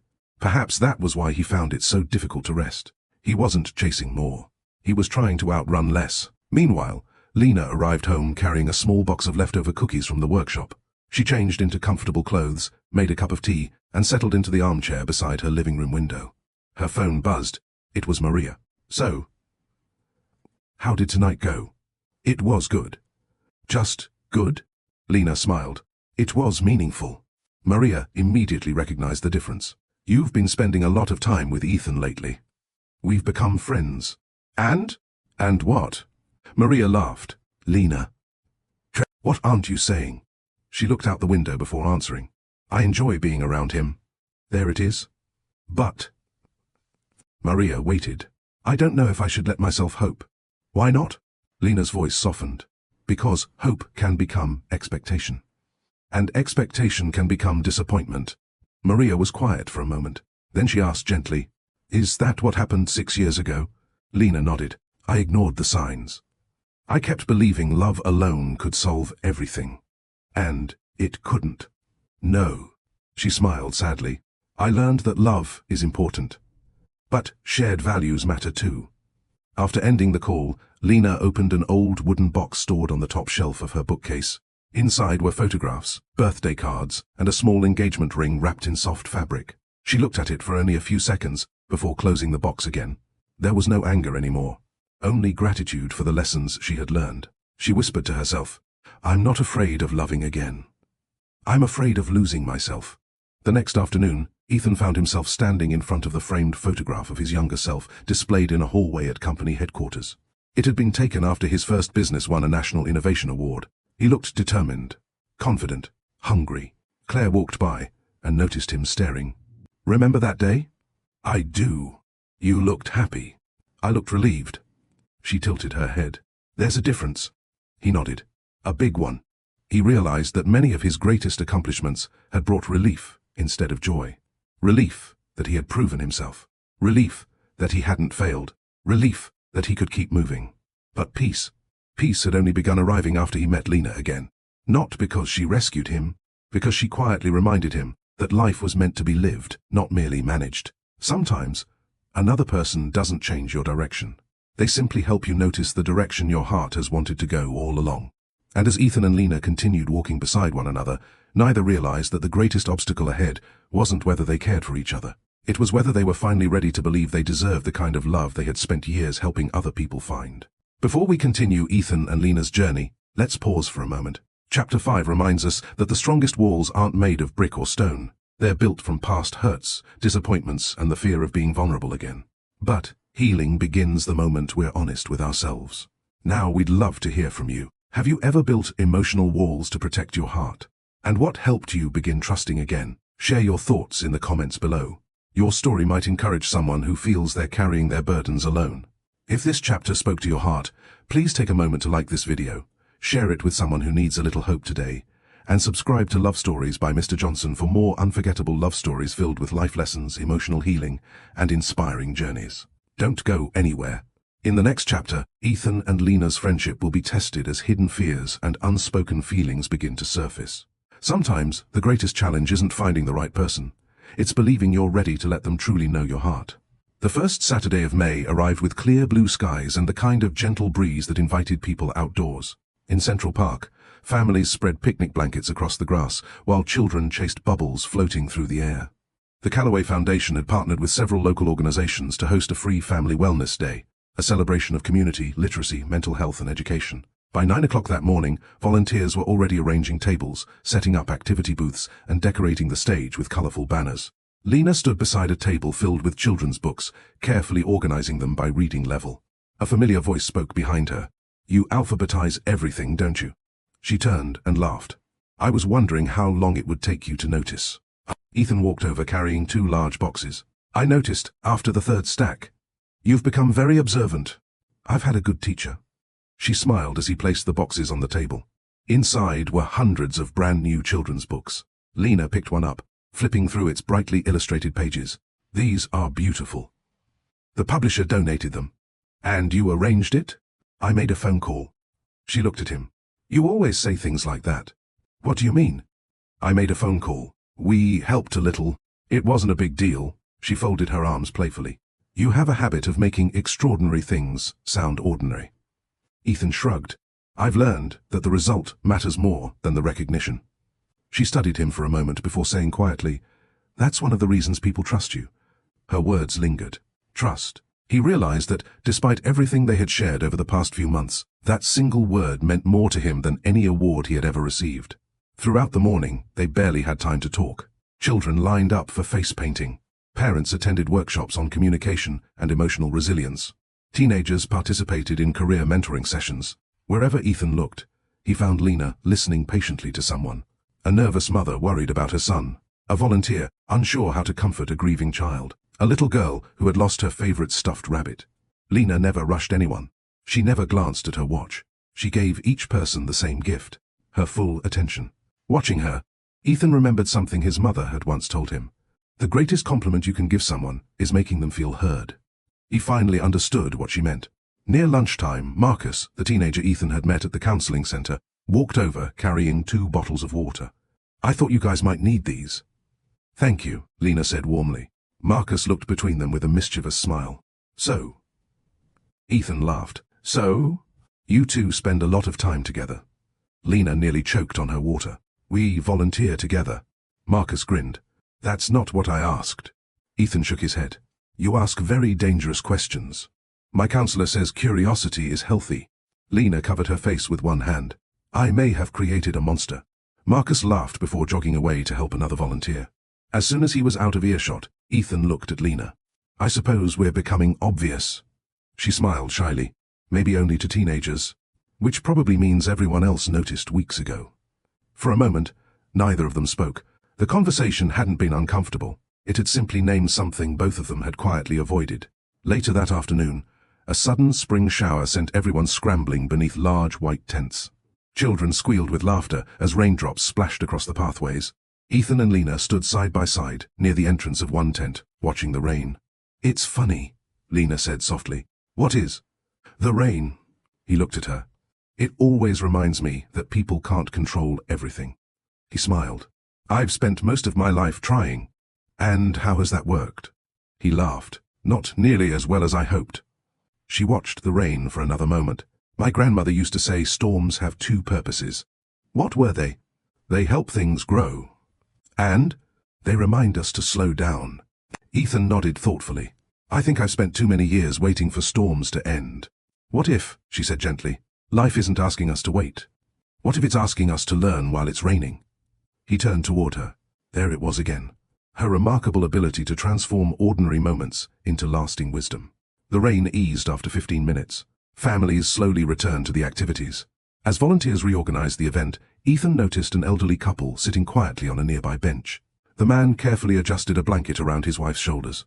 She smiled at him with unmistakable affection. Lena followed Ethan's gaze. They've been married 54 years. You know them? They come to almost every community event. What do you think their secret is?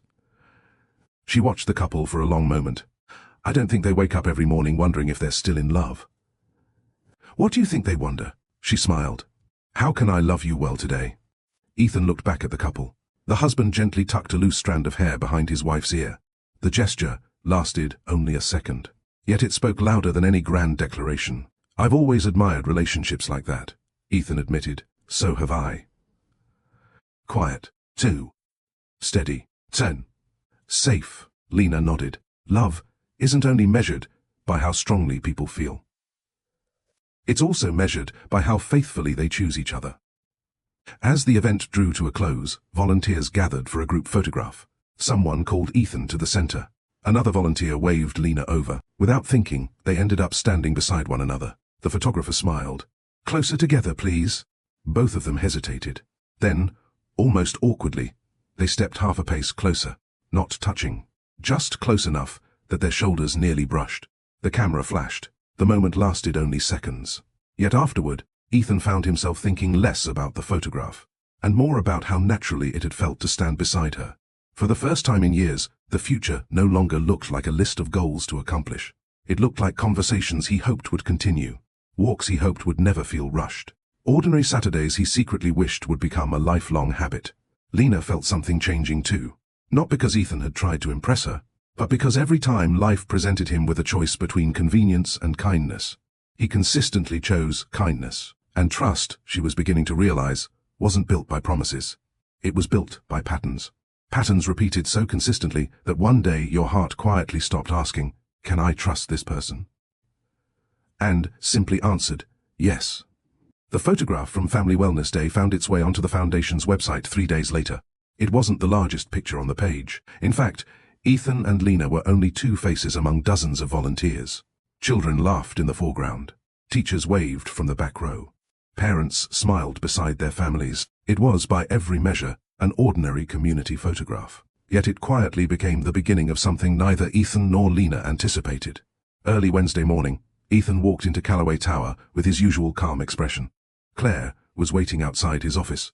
"You've got your 9 o'clock board meeting," she said, handing him a tablet. "And?" She hesitated. "And? You've been trending online." Ethan sighed with a smile. "I assume that's not because of renewable energy."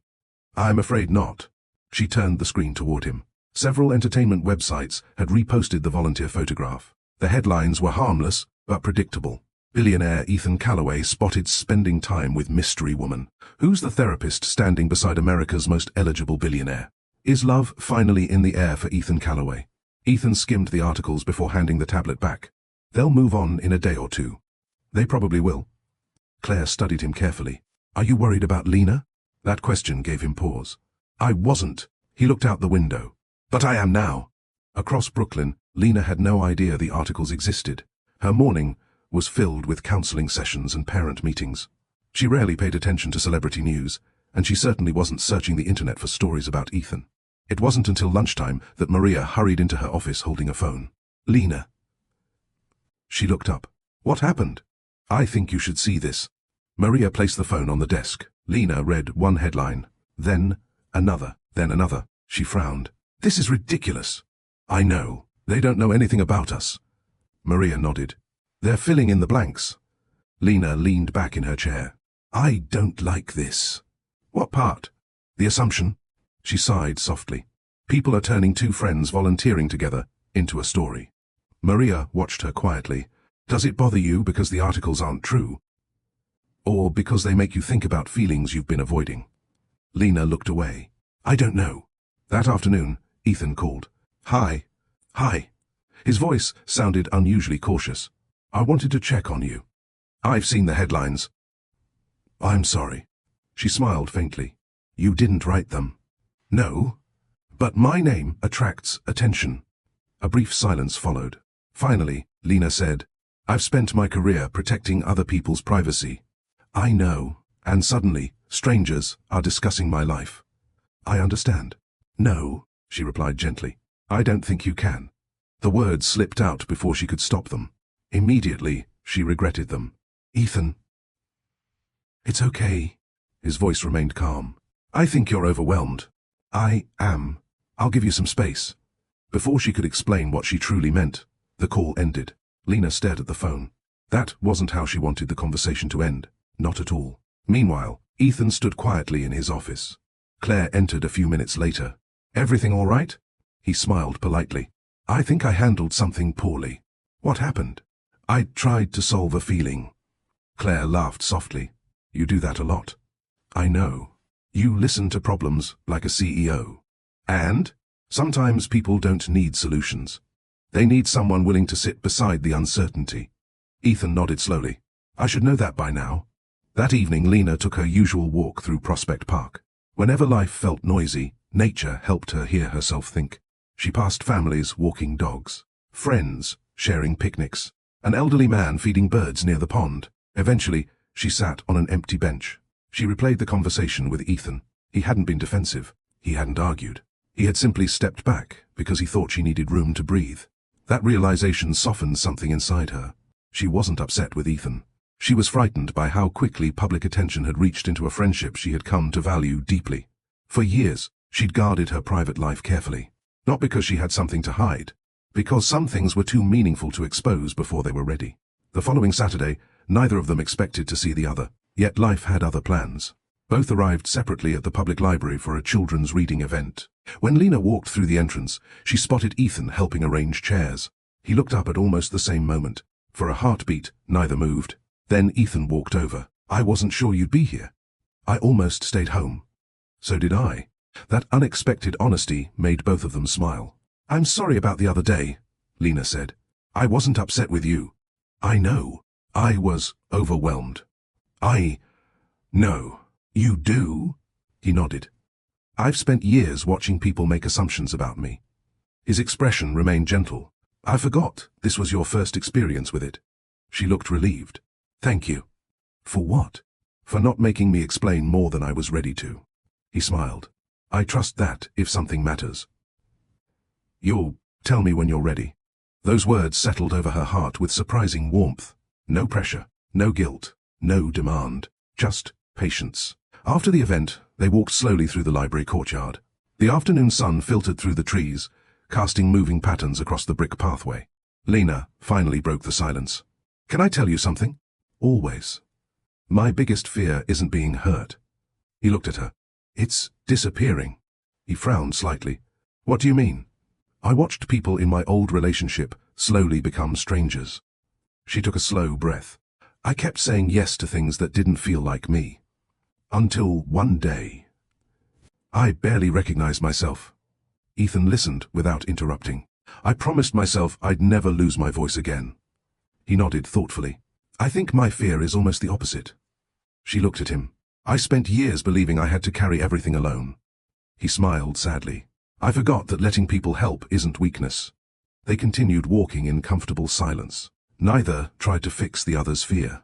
Neither offered easy answers. Sometimes understanding was enough. Sometimes being heard was the healing. As they reached the library steps, Ethan looked back at the building where everything had quietly begun so many years ago. He realized trust wasn't built because two people never misunderstood each other. It was built because, when misunderstandings came, they chose curiosity over pride, conversation over assumption, and grace over fear. Without either of them noticing, their friendship had just crossed an invisible threshold. They were no longer simply learning about each other's stories. They were beginning to protect each other's hearts. After their conversation outside the library, life became unexpectedly busy. Not because either of them wanted distance. Because sometimes life demanded attention before it offered clarity. The Callaway Foundation was preparing to launch its largest scholarship initiative yet. Hundreds of applications needed to be reviewed. Partnership agreements waited for Ethan's approval. Construction had begun on a new youth learning center in Chicago, and unexpected delays required his personal involvement. For the first time in months, his calendar was filled from sunrise until long after sunset. Across the city, Lena's schedule had become just as demanding. The counseling center had expanded its family outreach program. Several new therapists had joined the staff, and she found herself mentoring younger counselors while continuing her own sessions with teenagers and parents. By the end of each day, she was emotionally exhausted. Not because she disliked her work, because caring deeply required energy. And energy wasn't endless. One Thursday evening, Ethan looked at his phone after another 14-hour day. 3 weeks. It had been 3 weeks since he and Lena had shared more than a brief text message. He opened their conversation. Most of the messages were simple. Hope your workshop went well. It did. Hope your meeting in Chicago was successful. Travel safely. Don't forget to eat something besides coffee. He smiled at the last one. Even through a phone screen, she somehow remembered to care for him. His thumb hovered over the keyboard. He started typing.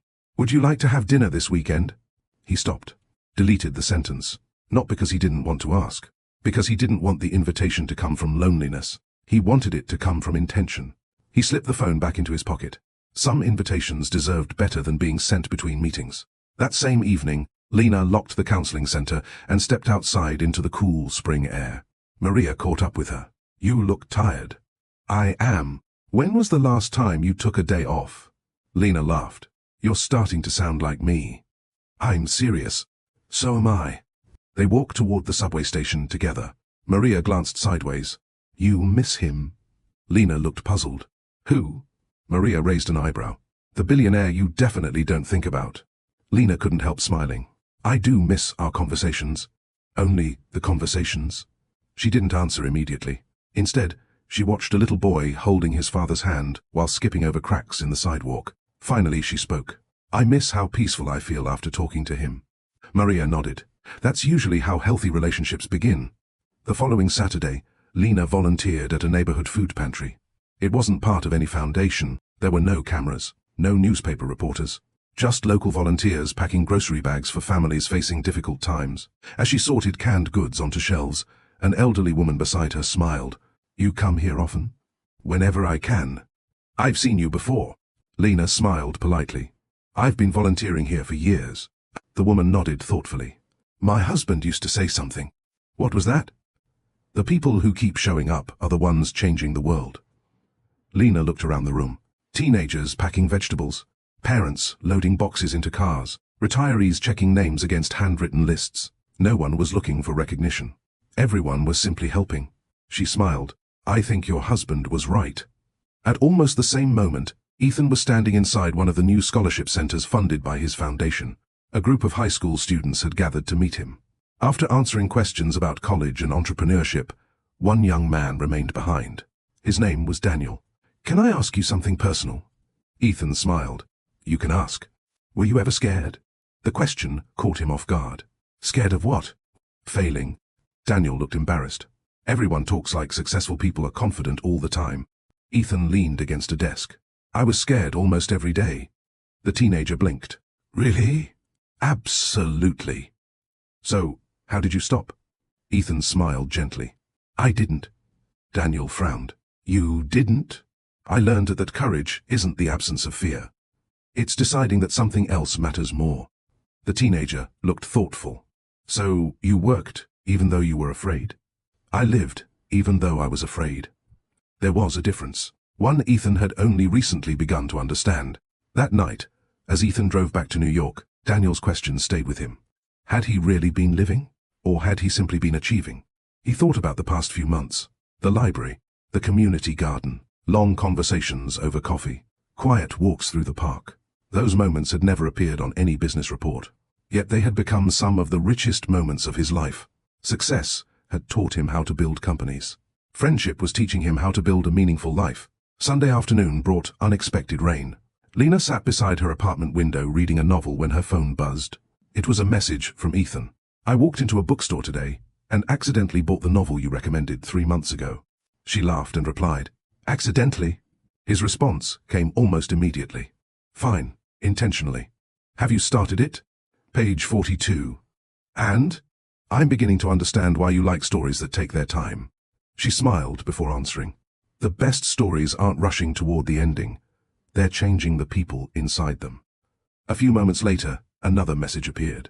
"I think that's true of life too." She stared at the screen. There it was again. No grand declaration, no dramatic confession, just another honest conversation. And somehow, those ordinary exchanges had become the part of her day she quietly looked forward to most. Several days later, Ethan finally found an opening in his schedule. Instead of asking Claire to fill it, he walked into her office. "I'm taking Friday afternoon off." Claire looked up so quickly she nearly dropped her pen. "Should I call a doctor?" He laughed. "Is it really that shocking? You've never voluntarily taken a Friday afternoon off." "I have now." She smiled. "Any particular reason?"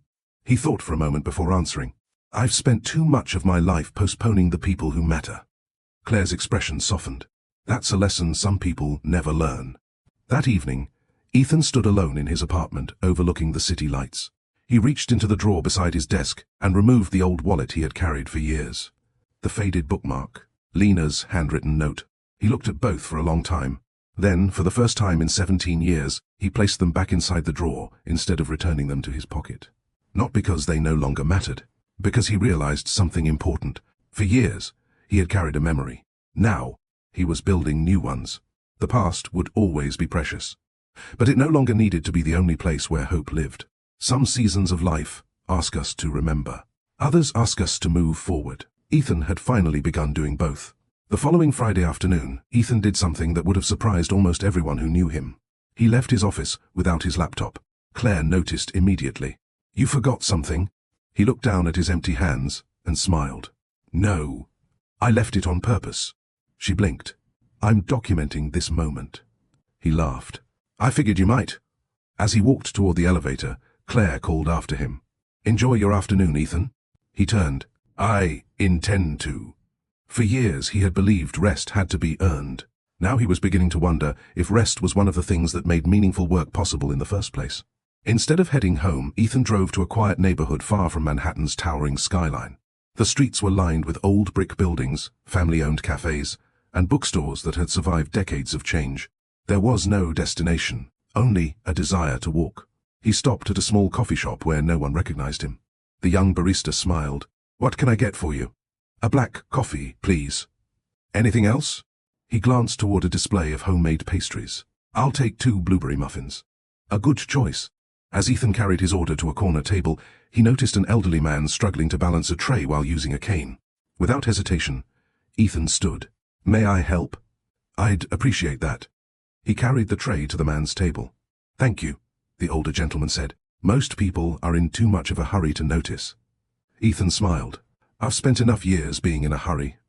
The man studied him for a moment. Then you've learned something valuable. What do you mean?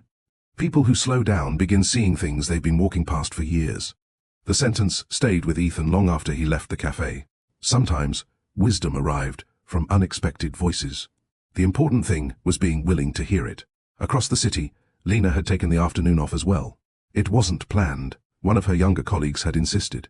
You tell every family that rest is part of healing, the counselor had said. When are you going to believe your own advice?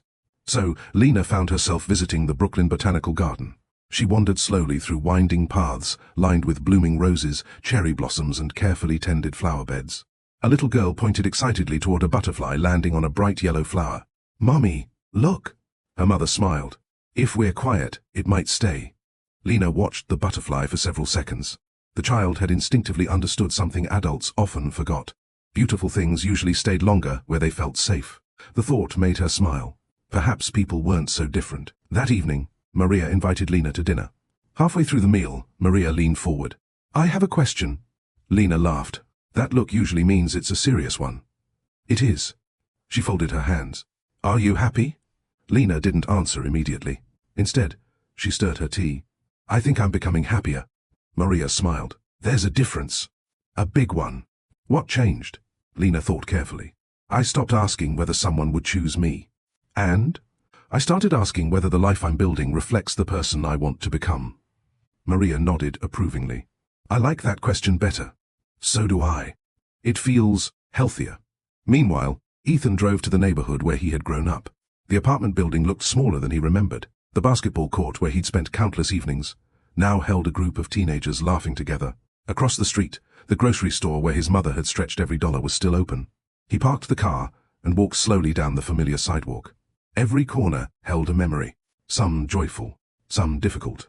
He stopped outside the modest apartment where he and his mother had once lived. He remembered winter nights when the heat barely worked. He remembered studying beneath a flickering lamp while his mother worked late shifts. Most of all, he remembered her unwavering belief in him. You'll build a good life someday, she used to say. Not because she expected him to become wealthy, because she wanted him to become kind. Standing there, Ethan whispered softly, I hope you'd be proud. A gentle breeze rustled the trees overhead. No answer came. None was needed. He already knew. The next morning, Ethan received a message from Lena. Good morning.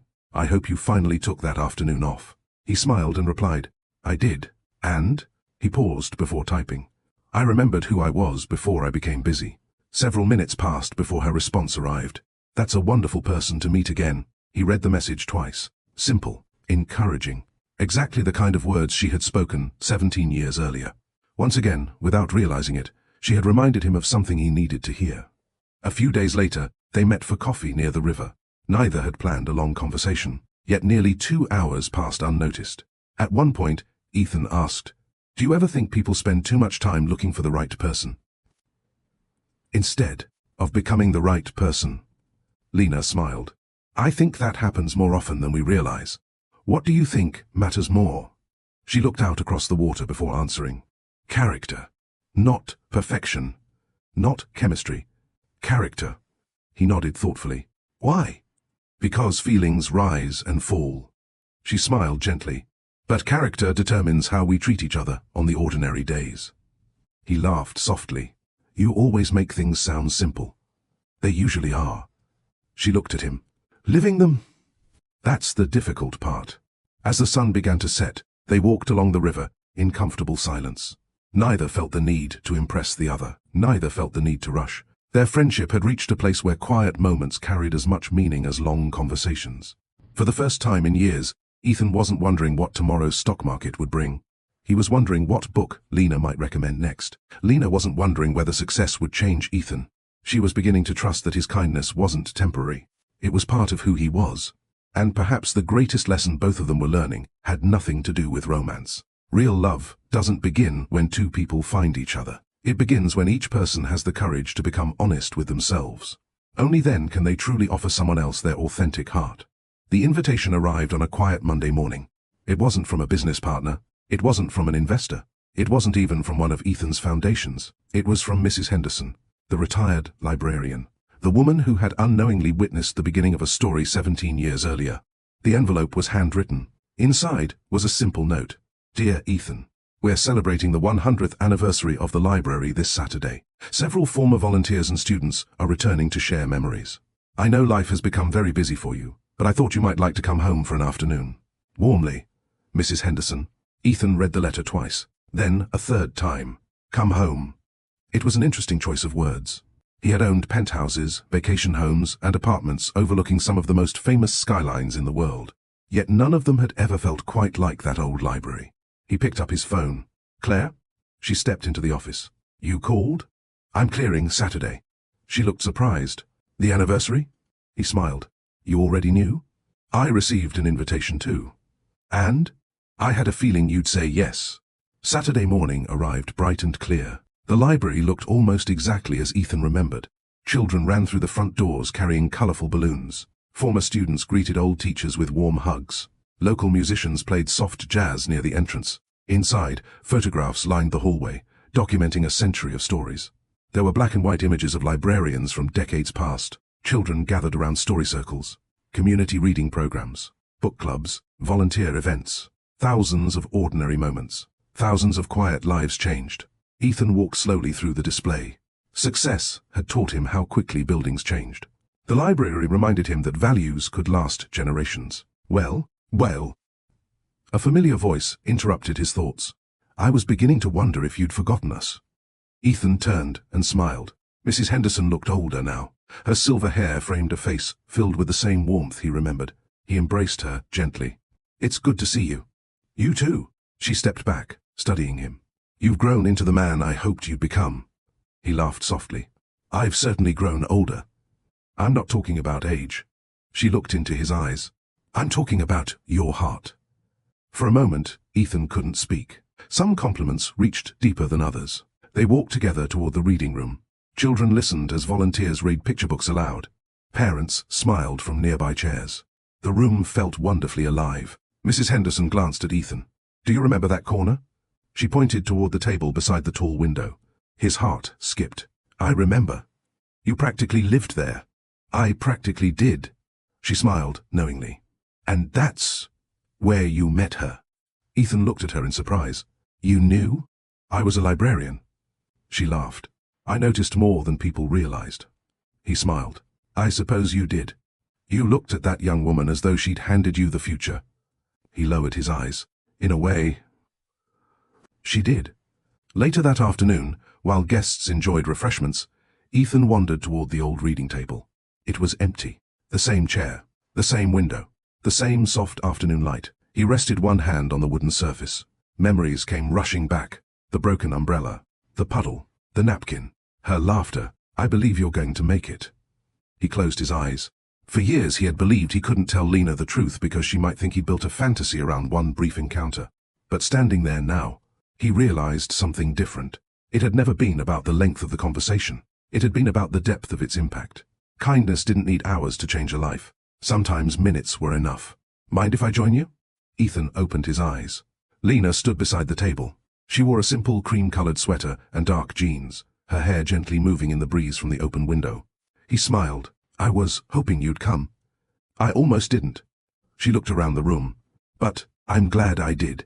She pulled out the chair opposite him. This place feels... She searched for the right word. Peaceful. It always has. She rested her hand lightly on the table. Have you spent much time here? Ethan's smile grew thoughtful. More than almost anywhere else. I can understand why. They sat quietly for a moment, listening to children laugh nearby. Finally, Lena asked, What are you thinking about? He looked toward the rain-streaked window that had long since been repaired. I'm thinking about how one ordinary afternoon can quietly shape an entire life. She tilted her head. That sounds like there's a story behind it. There is. He hesitated. But I'm not sure I'm ready to tell it yet. She didn't press him. Instead, she nodded gently. When you are. I'll listen. Her response caught him off guard. No impatience. No curiosity disguised as pressure. Only trust. She was giving him the freedom to speak when his heart was ready. As the celebration continued, a panel discussion began in the auditorium. One speaker, a retired English teacher, shared a thought that captured everyone's attention. "We often celebrate life's biggest moments," he said. "Graduations, weddings, promotions. But when I look back over 40 years of teaching," he smiled, "I've learned that the moments people remember most are usually the quiet ones. The unexpected encouragement. The teacher who believed in them. The stranger who showed compassion. The conversation that arrived exactly when hope was running out." Ethan looked toward Lena. She was listening intently, completely unaware that the teacher had just described her role in his own life. His heart grew heavier. Not with fear, with gratitude. He knew the day was coming. The secret he'd carried for 17 years could not remain hidden forever. Not because he owed her an explanation, because gratitude deserved to be spoken, while both people still had the chance to hear it. As the applause filled the room, Ethan made a silent promise to himself. The next time the moment felt right, he would tell her everything. Not to impress her, not to win her affection, simply to honor the truth. Because some acts of kindness deserve to be returned with honesty. The library celebration ended just before sunset. Families slowly made their way toward the front doors. Children clutched borrowed books beneath their arms, and volunteers stacked chairs while exchanging warm goodbyes. Ethan lingered, not because he had nowhere else to be, because leaving felt like closing a chapter he wasn't quite ready to end. Mrs. Henderson noticed him standing near the old reading table. She walked over, carrying a small cardboard box. "I've been meaning to give you something." He looked at the worn box. "What's this?" "We've been cleaning out old storage rooms." She smiled gently. "And I found a few things I thought belonged to you." Curious, Ethan lifted the lid. Inside were several notebooks he had forgotten years ago, an overdue library notice that made him laugh, and a faded blue folder with his name written across the front. "I haven't seen these in years." Mrs. Henderson nodded. "I thought you might enjoy looking through them." He thanked her sincerely before carrying the box to a quiet corner of the reading room. One by one, he examined its contents. Old class notes, rough business ideas sketched in pencil, lists of goals he'd written as a college student. Most of them had been crossed off. Graduate, find a stable job, help mom retire, build something meaningful. He smiled. The younger version of himself had dreamed with remarkable determination. Then, tucked between two notebooks, he found something that stole his breath. A folded sheet of paper, yellowed with age, unfinished. He unfolded it carefully. Across the top, in his own handwriting, were the words, "Dear Lena." His heart began to race. He had forgotten this letter existed. He read slowly. "Dear Lena, you probably don't remember me. We met in this library a few weeks ago after my umbrella broke. You helped me clean up the water on the floor, and you told me something I haven't been able to stop thinking about. You said you believed I was going to make it. I don't know why you believed that. At the time, I wasn't sure I believed it myself." The letter stopped there. The final sentence had never been finished. The page remained blank. Ethan closed his eyes. He remembered exactly why. Final exams had arrived. Work had become overwhelming. Then graduation. Then New York. He had folded the unfinished letter into a notebook, promising himself he would finish it later. Later had quietly become 17 years. "Everything all right?" Lena's voice pulled him gently back to the present. He quickly folded the paper. "I was just looking through some old memories." She smiled. "Good memories?" "A mixture." She noticed the thoughtful expression on his face. "You don't have to tell me." "I know." He laughed softly. "You always seem to know exactly when not to ask another question. My job has taught me that people usually speak when they feel safe." She paused. "They rarely speak because they're pressured." He looked at the folded letter in his hand. Perhaps that was exactly what he needed. Not more courage, more safety. They left the library together and decided to walk through the nearby park before heading home. The evening air carried the scent of fresh-cut grass. Children played catch on an open field while elderly couples occupied benches beneath towering oak trees. Neither hurried. Somewhere ahead, a violinist performed softly beneath a gazebo. The melody drifted through the trees like a memory. "It's beautiful," Lena whispered. "It is." She looked toward the musician. "My grandfather used to play the violin." "Really? He wasn't famous." She smiled. "But every Sunday afternoon, he'd sit on the porch and play for the neighborhood." "What kind of music?" "The kind that made people slow down." Ethan laughed quietly. "I think we've forgotten how to do that." She glanced at him. "Not completely." "What makes you say that?" She smiled. "You're walking instead of checking your phone." He instinctively touched the phone in his pocket. She was right. He hadn't looked at it once. As they continued through the park, They came across a small wooden bridge overlooking a peaceful pond. They stopped for a moment. A family of ducks glided effortlessly across the water. "It's strange," Ethan said. "What is?" "I've spent years building things people can see." She waited. "Buildings, companies, foundations." He looked across the pond. "But, lately, I've been thinking more about the things people can't see." "Like what?" "Character, trust, the kind of peace you can't measure." Lena nodded thoughtfully. "I think those are the things people remember most." He looked at her. "My biggest achievements have earned applause." She smiled gently. "But my quietest moments with you have brought the most peace." The words escaped before he could reconsider them. Lena didn't answer immediately. Instead, she let the silence breathe. Finally, she spoke. "I've been feeling something similar." He looked at her. "When we're together." She searched for the right words. "I don't feel like I have to become someone else." He smiled softly. "I don't either." Neither of them called it love. Not yet. But both understood something important had changed. Their friendship had become a place where honesty felt natural. And that kind of safety was rare. As the sun dipped lower in the sky, they began walking back toward the parking lot. Halfway there, Ethan reached into the box he was carrying and removed the unfinished letter. He looked at it for a long moment, then slipped it back inside. Not yet. The truth deserved more than an accidental confession beside a parking lot. It deserved time, presence, the respect of telling the whole story. Lena noticed the hesitation, but said nothing. She trusted that whatever he carried would eventually find its words. And Ethan trusted that, when the day finally came, she would listen with the same kindness she had shown a struggling college student all those years ago. Neither realized that the opportunity to reveal the truth was much closer than they imagined. Sometimes life prepares our hearts quietly before it changes our circumstances. Perhaps that is because the greatest revelations aren't received with understanding, unless the heart has first learned how to listen. Ethan had carried his secret for 17 years. Now, for the first time, he wasn't holding on to it because of fear. He was waiting because gratitude deserved the right moment. And that moment was finally approaching. 3 days after the library anniversary, Ethan received another invitation. This one came from the Hope Horizon Foundation. Their annual appreciation dinner had become a tradition, a quiet evening dedicated to celebrating volunteers, counselors, teachers, donors, and the countless people whose unseen efforts had changed lives throughout the year. Normally, Ethan attended because it was the right thing to do. This year, he attended because he had made a promise to himself. It was time. Not because he expected anything in return, not because he hoped his confession would change the future, but because gratitude that remained unspoken always felt incomplete. Late that afternoon, Ethan stood alone in his apartment. On the dining table lay two things: the faded bookmark, the unfinished letter. He carefully unfolded the letter one more time. The unfinished words looked exactly as they had 17 years earlier. He picked up a fountain pen. After a long pause, he continued writing beneath his younger handwriting. "I never finished this letter because life became busy. Then busy became years. Somewhere along the way, I convinced myself the moment had passed. But gratitude doesn't expire. If you're reading this now, I hope you know that your kindness reached much farther than you ever imagined. You didn't rescue me. You reminded me not to give up on myself. I've spent years trying to become the kind of person worthy of the hope you placed in a stranger." He signed his name, folded the paper carefully, and placed it inside a simple envelope. No expensive stationery, no company logo, just honesty. Across the city, Lena was getting ready for the dinner.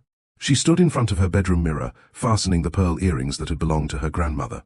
As she reached for her evening shawl, her eyes drifted toward a framed photograph on the dresser. It showed her parents laughing over a picnic many years ago. Her father had once told her, "Never be impressed by someone because they're important. Be impressed because they make other people feel important." She smiled. For some reason, Ethan came to mind. Not because he was wealthy, because every time they spoke, she left feeling heard. That was becoming increasingly difficult to ignore. The ballroom felt elegant without being extravagant. Soft candlelight illuminated each table. Students who had received scholarships greeted counselors who had guided them through difficult years. Teachers embraced former pupils. Parents thanked volunteers. The evening wasn't about status. It was about gratitude. Lena loved that. Ethan noticed it too. People weren't introducing themselves by their careers. They were introducing themselves through the lives they'd touched. It felt refreshing. Halfway through dinner, the foundation director stepped onto the stage. "We've added something new this year," she announced.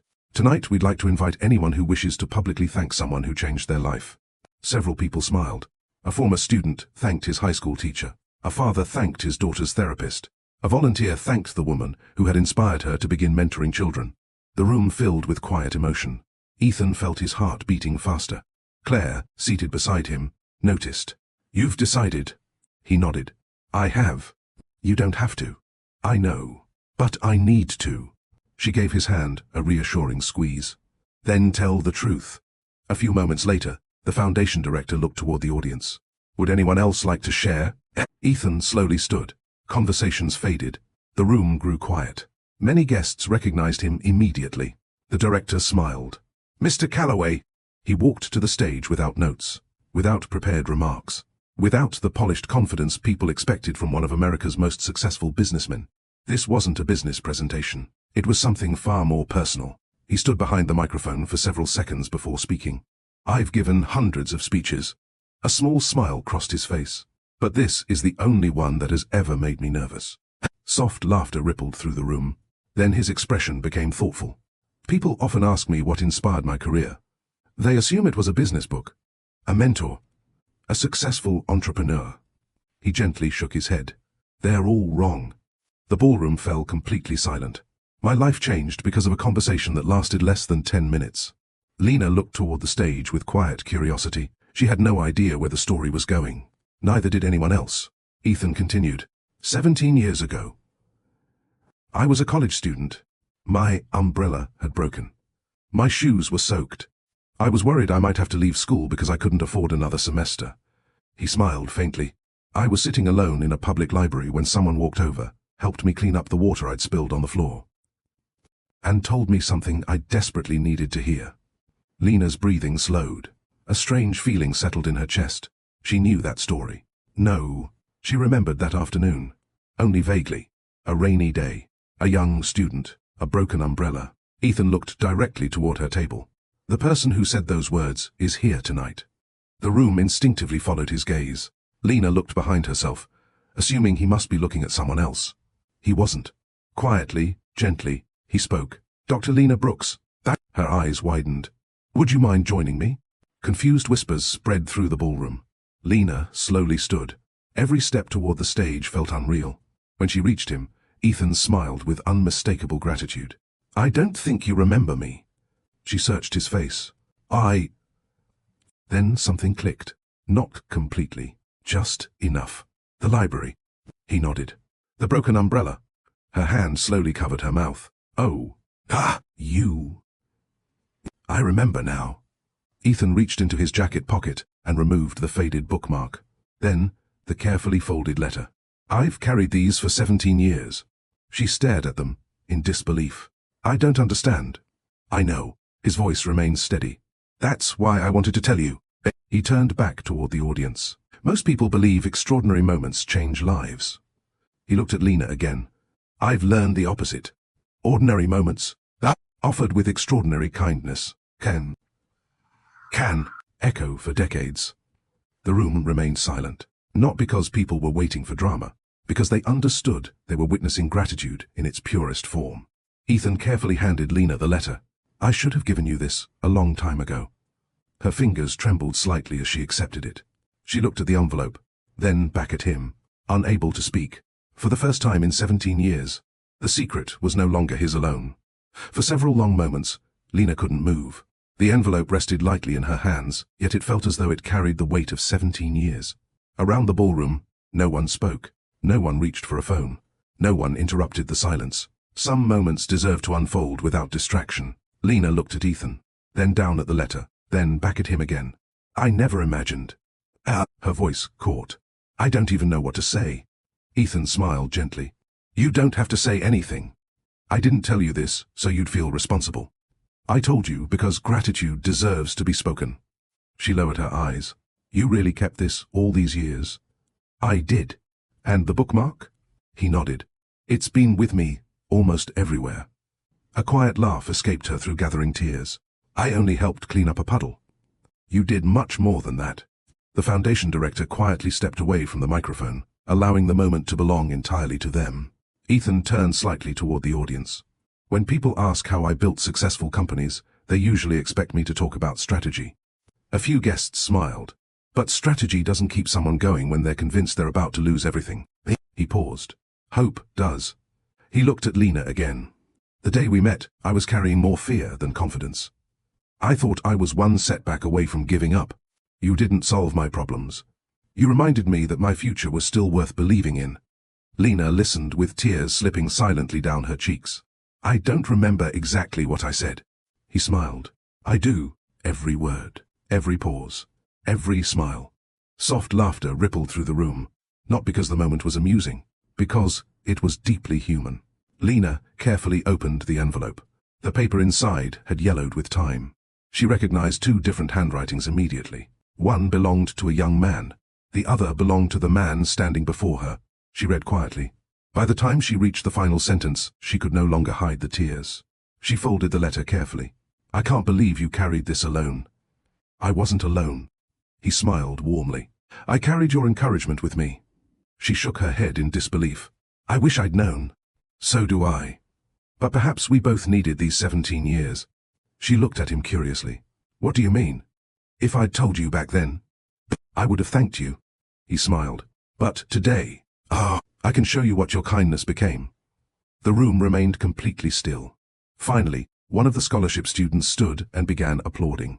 Another joined. Then, another. Within seconds, the entire ballroom rose to its feet. Not because Ethan was a billionaire, not because the story was dramatic, because everyone recognized something true. Every person in that room could remember someone whose kindness had quietly changed their life. When the applause settled, Lena stepped toward the microphone. She smiled through her tears. I spend my life encouraging people. She looked around the ballroom. I tell teenagers that small acts of kindness matter. I remind parents that patient words leave lasting impressions. I tell teachers never to underestimate the power of believing in a student. She laughed softly. And tonight. She held up the letter. I've been reminded that I need to believe my own advice. The audience smiled. I honestly don't remember thinking I was doing anything extraordinary that rainy afternoon. She turned toward Ethan. I simply saw someone who looked discouraged. He nodded. You saw me. Yes. And sometimes. Her voice grew softer. Being seen is the beginning of healing. After the program ended, guests slowly approached to congratulate them. Several teachers shared stories of former students who had reached out years later. Parents spoke about moments they had almost forgotten that had transformed their families. One elderly volunteer smiled at Lena. You've spent your whole life planting seeds. She gently touched the letter in Lena's hand. Tonight, you finally saw one of them bloom. Those words settled deeply within her heart. She had always believed kindness mattered. Now, she had witnessed proof that its impact could travel far beyond the moment it was given. As the ballroom gradually emptied, Ethan and Lena slipped outside onto the terrace overlooking the city. The night air was cool. Below them, New York shimmered with thousands of lights. For a while, neither spoke. The silence felt peaceful rather than uncertain. Finally, Lena turned toward him. Can I ask you one question? Of course. Why didn't you tell me sooner? Ethan leaned lightly against the railing. I asked myself that for years. And? At first I thought I'd tell you after graduation. Then life became busy. I convinced myself too much time had passed. He smiled sadly. Eventually I realized something. What? I wasn't afraid you'd reject me. I was afraid you'd think I'd built an impossible story around one small moment. She shook her head. Ethan, you never made me feel responsible. You simply showed me what kindness can become. She reached into her purse and removed the faded letter once more. I'm going to keep this. I hoped you would.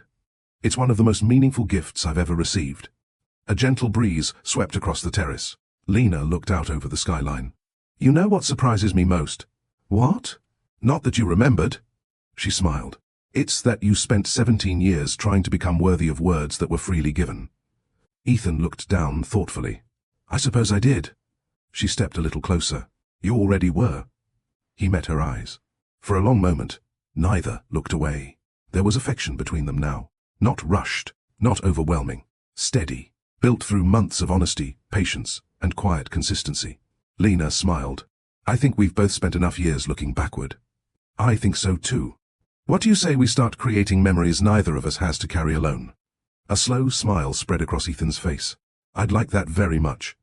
As they stood together beneath the evening sky, the secret that had once belonged to only one heart had become a shared story, one rooted not in regret, but in gratitude. And in that moment, both of them understood something that would guide the rest of their lives. Love doesn't always begin with extraordinary moments. Sometimes it begins with a single act of kindness, and grows through years of choosing honesty, patience, and grace. 2 months later, summer arrived quietly. The excitement surrounding the foundation dinner had faded from the headlines, replaced by newer stories and fresh headlines. For Ethan and Lena, that was a relief. Their relationship had never belonged to the public. It belonged to ordinary mornings, unhurried conversations, shared laughter, and the quiet confidence that comes from two people learning they no longer had to hide parts of themselves. Nothing about their lives had become dramatic. In many ways, they had become wonderfully ordinary, and they both considered that a gift. On a warm Saturday morning, Ethan pulled into the parking lot of the community garden. The sunflower seeds the children had planted months earlier now stood tall, their bright yellow faces turned toward the morning sun. Several neighborhood families were already harvesting tomatoes, peppers, and fresh herbs. Children ran between the raised beds carrying small watering cans. Lena was kneeling beside Oliver, the little boy with the dinosaur backpack. He proudly held a basket overflowing with vegetables. "We grew all of this," he announced. "You certainly did," Lena said. "What are you going to do with it?" "My mom says we're sharing some with Mrs. Jenkins because her leg still hurts." Lena smiled. "I think that's a wonderful idea." Oliver looked at Ethan. "My grandma says gardens teach people how to love." Ethan knelt beside him. "What does she mean?" The little boy shrugged. "I don't know. My grandma says you can't yell at a flower to make it grow." Lena laughed softly. "Your grandmother keeps teaching all of us." Oliver nodded seriously. "She says you have to keep showing up." The word settled over Ethan. Keep showing up. Perhaps that was love in its simplest form. Not dramatic promises, consistent presence. Later that morning, volunteers gathered beneath the oak tree, where they had shared lunch months earlier. Someone asked Ethan how the new scholarship centers were doing. "They're growing faster than we expected," he replied. "But the best news isn't the buildings." "What is?" He smiled. "The graduation rate. More students are staying in school." Several volunteers applauded. One elderly gentleman looked at Ethan thoughtfully. "You've built something that will outlive you." Ethan shook his head gently. "I hope the people inside those buildings do that. The buildings are only tools. The people are the legacy." Lena watched him from across the table. Months ago, he might have answered differently. Not because his values had changed. Because now he had learned how to express them. Growth wasn't becoming someone new. It was becoming more honest about who you already were. That afternoon, Ethan and Lena walked through the garden after everyone else had gone home. The pathways were quiet. Butterflies drifted between rows of lavender. The city noise seemed wonderfully far away. "I've been thinking," Ethan said. Lena smiled. "That usually leads somewhere interesting." He laughed. "I hope so." He stopped walking. "I spent years believing I needed to earn peace. And now? I think peace grows when we stop treating life like a competition." She nodded. "I've learned something too." "What?" "I used to think protecting my heart meant keeping people at a distance." She looked at him with quiet honesty. "Now I think protecting my heart means choosing carefully who I allow close." "And?" She smiled warmly. "I'm glad I chose you." Ethan didn't rush to answer. Instead, he reached for her hand. Not dramatically, not hesitantly, simply, naturally. She slipped her hand into his. Neither of them looked surprised. It felt less like the beginning of something new, and more like arriving somewhere they had been walking toward all along. A few weeks later, the Callaway Foundation held the opening ceremony for a new family learning center. Instead of asking politicians to cut the ribbon, Ethan invited 3 people to stand beside him. A scholarship student, a retired teacher, and Lena. When the audience applauded, Ethan stepped to the microphone. "This building represents opportunity." He smiled toward the students seated in the front row. "But I hope you remember something. No building changes lives. People do." He looked toward the volunteers. "The teacher who refuses to give up. The parent who keeps trying. The counselor who listens. The neighbor who encourages. The friend who shows up. Those are the people who change the world." As the applause filled the room, Lena felt a quiet sense of gratitude. Years earlier, a discouraged college student had hoped money would free him from difficult choices. Now, he understood something even greater. Success was never measured by what you accumulated. It was measured by what you gave away. That evening, they visited Ethan's mother. She welcomed Lena with a warm embrace, before insisting everyone eat far more dessert than necessary. After dinner, she watched the two of them laughing on the back porch. "You know," she said quietly to Ethan, while Lena stepped inside for tea, "I've never seen you this peaceful." He smiled. "I feel different." "No."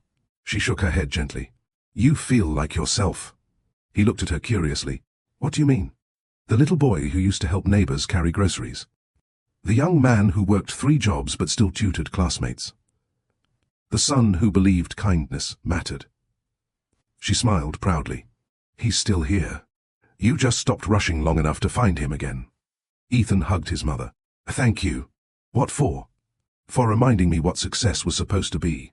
As the sun set beyond the trees, Ethan and Lena sat quietly on the porch swing. Neither felt the need to fill the silence. Some of the deepest conversations they had ever shared had happened without words. Lena rested her head lightly against his shoulder. "Do you ever think about that rainy day?" He smiled. "Sometimes." "Do you wish it had happened differently?" He thought for a long moment. Then he shook his head. "No. If we'd met at a different time, we wouldn't have been ready." She nodded. "I've thought that too. Some people crossed our paths to teach us something. Others returned when we were finally prepared to receive what life had been quietly growing all along. Perhaps that was why their story never felt rushed. It had been built through seasons, through patience, through healing, through choosing, again and again, to become people who could love without fear. And they were discovering that the happiest relationships were not sustained by extraordinary moments. They were sustained by ordinary days, lived with extraordinary care. Autumn arrived almost a year after Ethan and Lena had met again. The trees lining the city streets glowed with shades of amber, crimson, and gold. Cool breezes replaced the warmth of summer. Children returned to school carrying oversized backpacks. Coffee shops filled with people seeking warmth and conversation. Life continued moving forward. And for the first time in many years, Ethan wasn't trying to outrun it. He was living it. One Saturday morning, Lena found Ethan standing in the kitchen studying a handwritten list. She smiled. "That looks serious." "It is." "What are we planning?" "A surprise." She laughed. "You know I'm terrible at waiting." "I know. Can I have a clue?" He folded the paper and slipped it into his jacket pocket. "Comfortable shoes." "That's all?" "That's all. You've become mysterious." He smiled. "I learned from someone who waited 17 years to tell an important story." She gently nudged his shoulder. "I suppose I deserve that." An hour later, they pulled into a familiar parking lot. Lena looked out the window, then slowly turned toward Ethan. "The library." He nodded. "I thought it was time."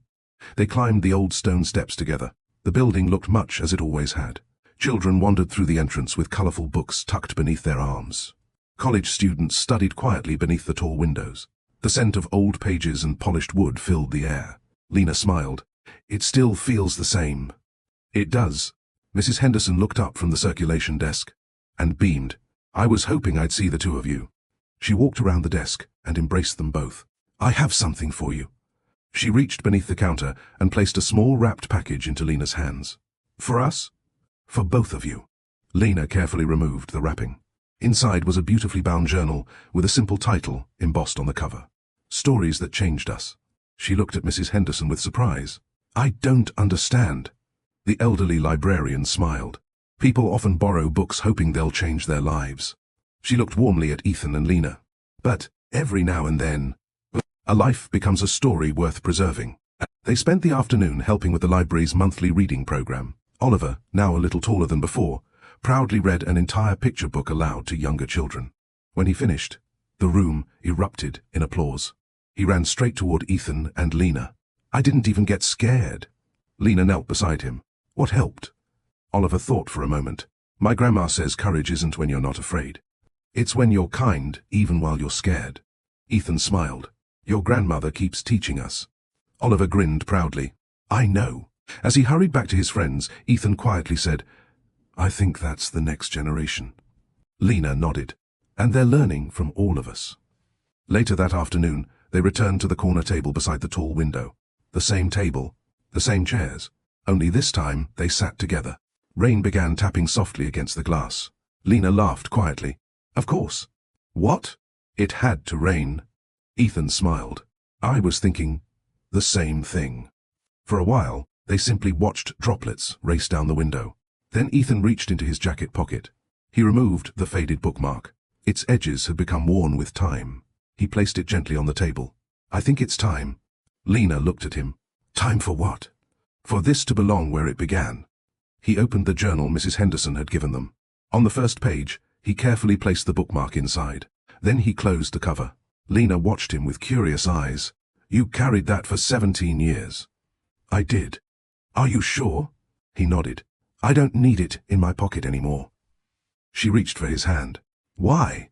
Because the hope it reminded me of. He smiled warmly. Is sitting beside me. Tears filled Lena's eyes once again. Not because of sadness. Because some words carried a quiet kind of joy. Before leaving, they visited the community bulletin board near the entrance. A fresh display invited visitors to answer a familiar question. What have you learned about love? Children had written simple answers. Love shares toys.